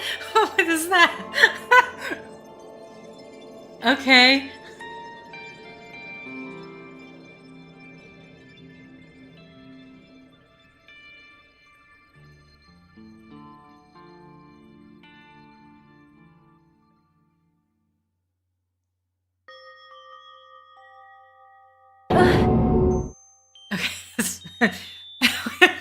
I everything. I was not expecting the fluffy angel animals to come down and rise them up to the stars. But either way, Gundam, no. Even after Gundam is gone, the spirits of his parting words still linger deep in our chests. Don't give up on life. Did I misunderstand what he meant? Then what's the right thing to do?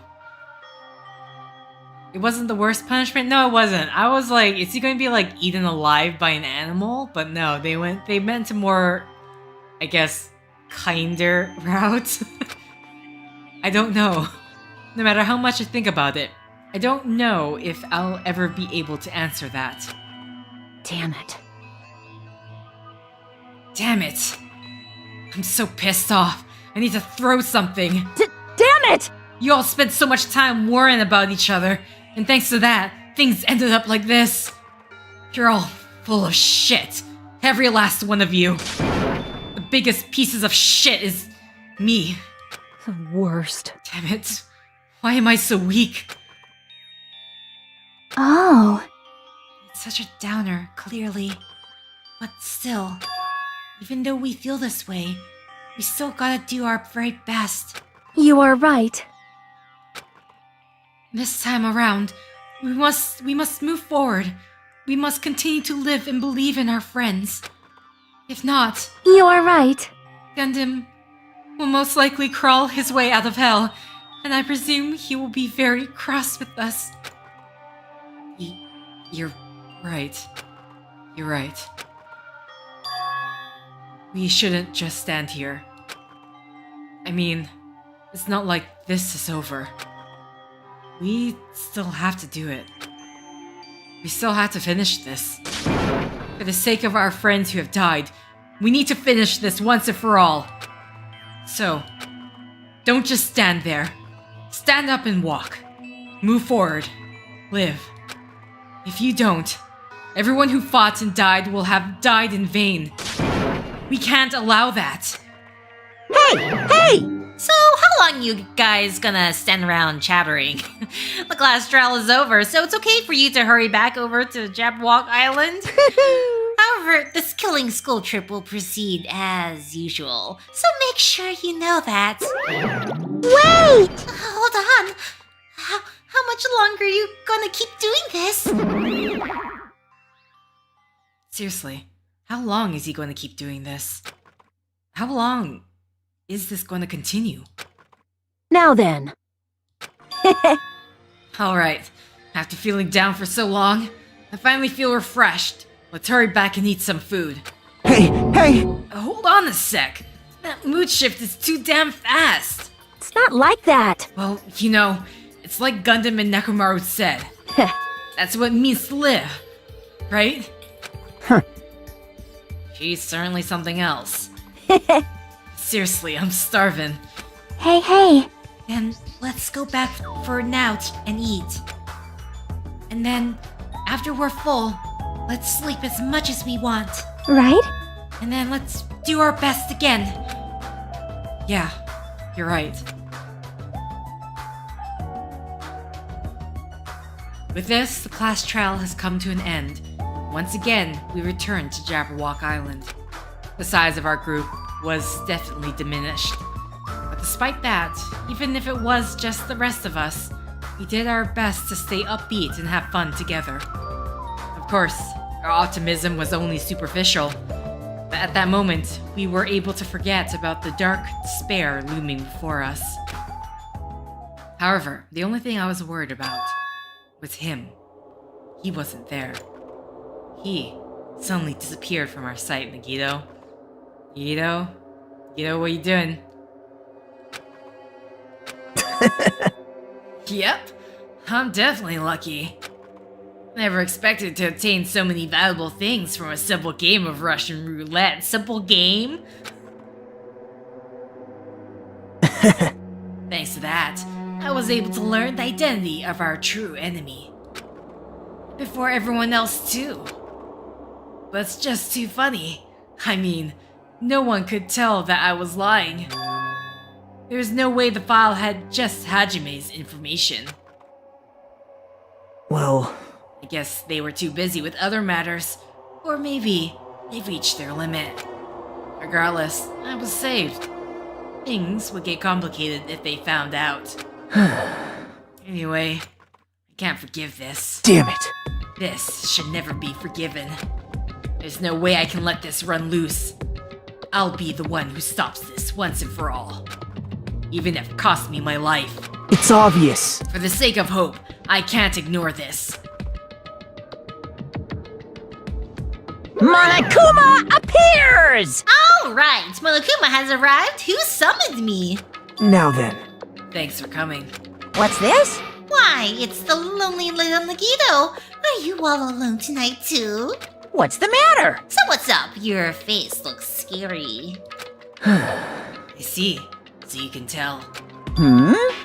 Perhaps you found out who the traitor is. You know me well. Well, Is what I'd like to say, but unfortunately, I haven't learned that yet. I see. So even you don't know, huh? Looks like the final showdown is gonna take a little more time. Hello. So why'd you summon me anyway? Where you finally gonna confess your love? hey, I summoned you because there's something I really need to ask you. It's about the special prize from the final dead room. Oh yeah, what about it? There was information about 16 people in the file I received. But isn't that weird? Say what? What's weird? You don't even know? Well, there's a traitor from the Future Foundation hiding among us, right? Including that person, the total number of students would be 16, right? Isn't that right? But this file contains documents that were created at Hope's Peak Academy, right? Of course! That's right. I just reused the stuff that the former headmaster spent a lot of time making. But... If this file even contains information about the traitor, was that person also former students of Hope's Peak Academy? Who knows? I wonder. Hey. Could it be? Is this your doing? Did you slip false information into the file? Were you trying to keep us from learning the traitor's identity by obtaining this information? What's wrong with that? If it's my job to keep things up, it's okay if I do something small like that, right? Well... That's not my point. Right? My point is, you already know who the traitor is. What's wrong with that? You're getting all riled up! Well, you're splendidly correct when you say I knew who the traitor was all along. But even though I knew who it was, why do you think I ignored it on purpose? It's just like Monokuma after losing her magic stick. The traitor's existence means absolutely nothing to me. Their existence means nothing, huh? No! Well, that's just how I feel. I'm sure you guys feel somewhat different. Shing! After all, that person is the evil Future Foundation lackey who's putting you guys through this awful stuff. That's not entirely true. I didn't really come here to fight or anything like that. Instead, I came here to offer my cooperation, you know? Huh? Cooperation? Hey. Your purpose is to fill everyone on this island with despair, right? That's why you're intentionally letting the traitor do as they please, right? Yep. If that's the case, I might be able to cooperate somewhat too. Right? However, in exchange, I want to know who the traitor is. I see. Interesting. Very interesting. No! Obviously, there's a big no. Unbelievable. I mean, I want to make everyone in your group feel despair. That includes you too. Well, I knew you'd say that. Besides, I just wouldn't be able to handle the sadness when you inevitably betray me later on. Just as I thought. You saw right through me. You're right. No matter what situation I find myself in, my core way of thinking will never change. In order to create absolute hope that shines brightly, stepladders such as myself and despair exist. You're right. You're a true believer of hope after all. I must say, that belief reminds me of that person for some reason. Huh? Reminds you? I don't know who you're talking about. If someone as worthless as me reminds you of some other person, man, they must be extremely unlucky. Like... But you're just as unlucky, right? I mean, the fact that you're even involved in something like this. Well... Am I? I actually think I'm very lucky. Say what? You don't know? Wouldn't you say that coming across this much despair is a rather rare opportunity? I can't rely on anyone on this island. That's why I have to be the one who does it. If I can eliminate despair from this island, I won't be a stepladder anymore. I'll become true hope. I'll become an existence that could even be called ultimate hope. The two of you are alike. You definitely remind me of him. Hey. There's one more thing I want to ask you. See? Who are you waiting for on this island? Looks like I'm right again. You're definitely waiting for someone on this island. Is the person you're waiting for already on this island? Hey. Well, answer my question. That's... If that's the case, that person is already on this island. Wouldn't that be exciting?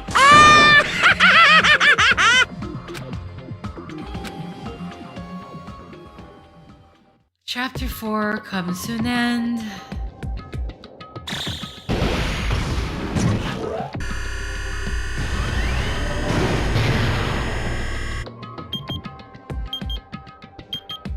Okay. 5 days left.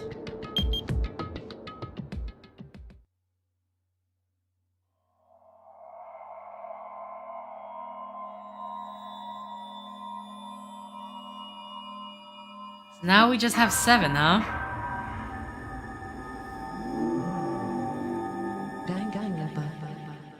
To be continued. Yeah. Let's see how much. Oh, we got his earring. Hellhound earring. Let's see how much talking is done before I can head off and. After being released from the funhouse, we went back to living our less than ordinary lives. And just like before, our day began with us all gathering at the restaurant. Jeez. You know, every time we meet up here, it makes me realize just how crazy this whole situation is. The restaurant certainly feels more spacious than before. Of course it feels spacious. There are less than half of us here now than there were at the beginning. Stupid fool! Get it together? I'm sorry, who's talking? Oh my! Did you hear something? Hey! It's Nekomaru. That was Coach Nekomaru's voice, was it? It didn't. Huh? It sounded very different to me. What are you talking about? He's no longer. What's up? I'll beat you up! What are you laughing about? I'll beat the crap out of you if you keep grossing me out like that. Hey, that's not cool. I was up all night working my fingers to the bone. I am concerned. More importantly, I am starting to get tired of the seasoning in this restaurant. Jeez. Seriously, I'm starting to realize how valuable Teru Teru was. Don't argue with me. I'm trying to talk to you about something important. Huh? Important? All right. Yes, it took me all night to make it. My!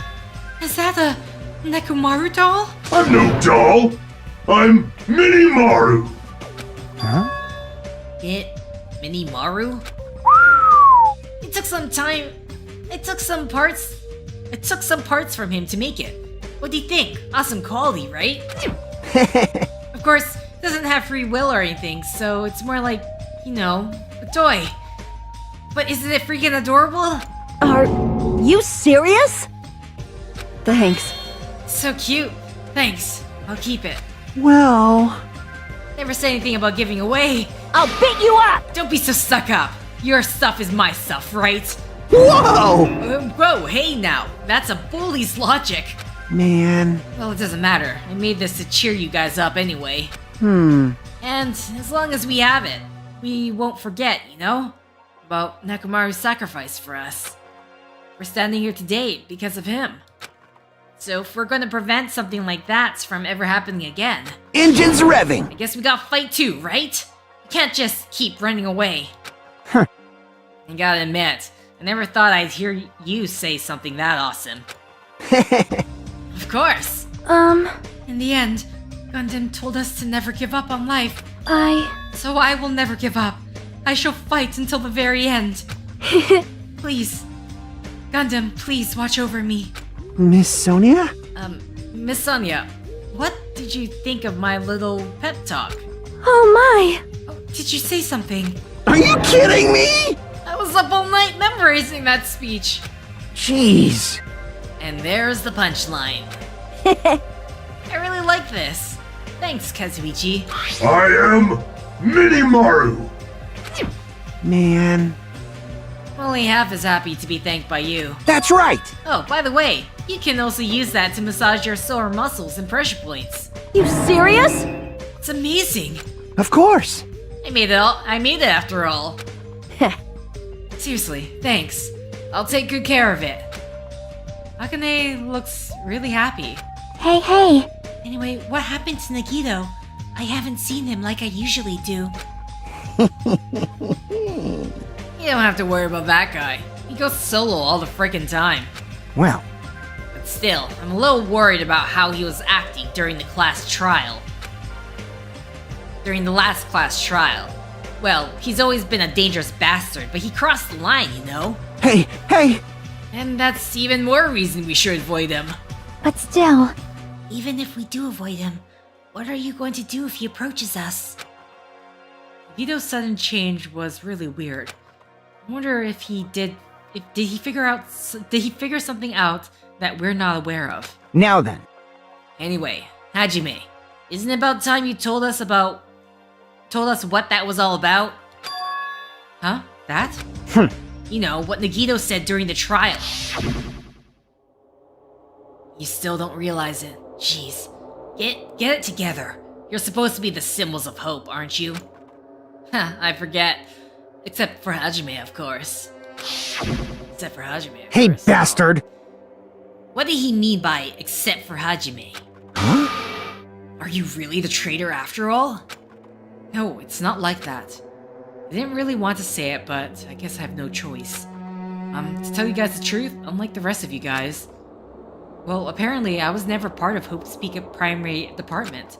I'm a Reserve Corps student from the Reserve Department. Huh? Reserve Department? It means, unlike you guys, I don't have an ultimate talent at all. Apparently, I'm just a normal person. Is that all? What? That's it? Dude, you don't even scare me don't even ever scare me like that. It's not something that I can just brush off, especially since it's about me. I thought I just forgot. I thought I'd gone to Hoops Peak Academy because I had talent all along. But shit! My whole life, I've just wanted to feel confident about myself. And I thought getting into Hoops Peak Academy meant I had finally become someone I could be proud of. Not some fucking backup student. right? Cheer up, Hajime. It doesn't matter if you're the Reserve Department. Of course! She is right. No matter what, you are our friend. You know, there is a saying in Japan. Listen! Fear is grateful for the danger. Hey! The hell? You're saying that all wrong. Oh my god. So everyone was here. It was a real close battle. I am sorry! I apologize. I was trying to cheer you up, but I ended up saying the wrong thing. Well, it doesn't matter. Stuff is just hard to say sometimes. Huh? That's weird. Maybe you can't see me. Huh? Whoa, what the heck? You're covered in blood. You saw me. Yes, that's right. The Mono Beast this time was very strong. You! Bro, still get close to me. Get out of here. What? No gratitude? I'm being treated like filth. Hey, hey. Hey, why don't you clean up that blood? Why don't you clean that blood off? We're trying to eat. Yes, I'm ashamed of myself. Ding, ding, ding, ding. There we go. Now then, allow me to report to you all once again. After a fierce battle that's never been seen in history, I finally succeeded in conquering the last Mono Beast. Because of this, it's finally possible for you to travel to the final island. I see. Thin reaction. It's like you're surrounded by tons of shabu shabu from an all-you-can-eat restaurant. Don't tell me this again. You're gonna say stuff like it's not like we can get off this island. Why bother going to the new island? Well, it's true that I don't really expect much. Don't Who misunderstand. said we weren't going to go? Obviously, we're going to go, dumbass. So, Assuming we were thinking about running away was a mistake. I'll show you my serious If side. we can't run, we'll fight. I'll crush everyone who put us through this crap in one blow. Hey, hey! Fight? Seriously, that fearsome group is called the World Ender for a reason, you know. What are you saying? Did you forget what you said earlier? Hey, hey, hey! Dumbass, I only said that because I was trying to impress Miss Anya. What? Don't brag about that. Settle down! If you have the power to fight amongst yourselves, then direct that power toward our enemy. Alright! Now then, let's go forth. Offense is the best defense. Damn right. You're right. Now's not the time for us to be bickering. I really don't get it, but when Miss Sonia talks like that, my blood starts to boil. Alright! Alright, I'm getting pumped up. Let's charge our way to that new island. I'm starting to get pumped up! The Future Foundation, Monokuma, Monami, I'll crush them all at once. That's... Even me? You guys seem reliable. Hey, don't talk like you're not included. You're our friend too, you know. You're right. Leave it to me. And I gotta do my best too. As we left the restaurant, the expressions on our faces were clearly different than they were before. They were filled with strong will and determination. Armed with that, we began walking toward the last island. But the clouds in my heart still lingered. I couldn't stop thinking about the reserve department. And that filled me with this strange, uncomfortable feeling, like a small bone was lodged in my throat. But I tried not to think about it. I tried to stay focused on moving forward.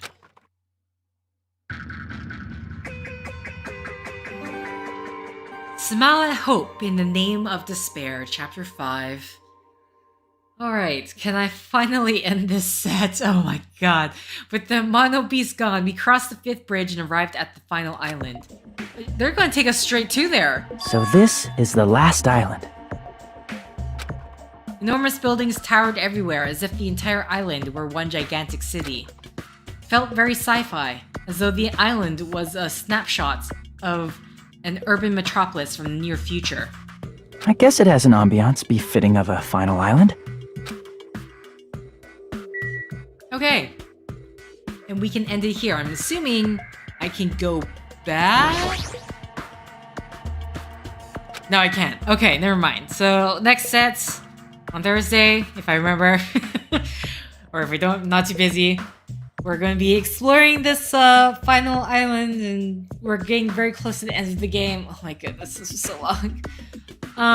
Yeah, so I don't know. I feel like I did really quite terrible during that last trial, but apparently it's good enough to get a B, which is what I've been getting around so far. B, can't remember, B plus in some of them. Either way, we're gonna end it here. Thank you for liking if you liked. Thank you for commenting if you commented. Thank you for subscribing if you subscribed. Thank you for favoriting if you favorited. Thank you for simply clicking on this video.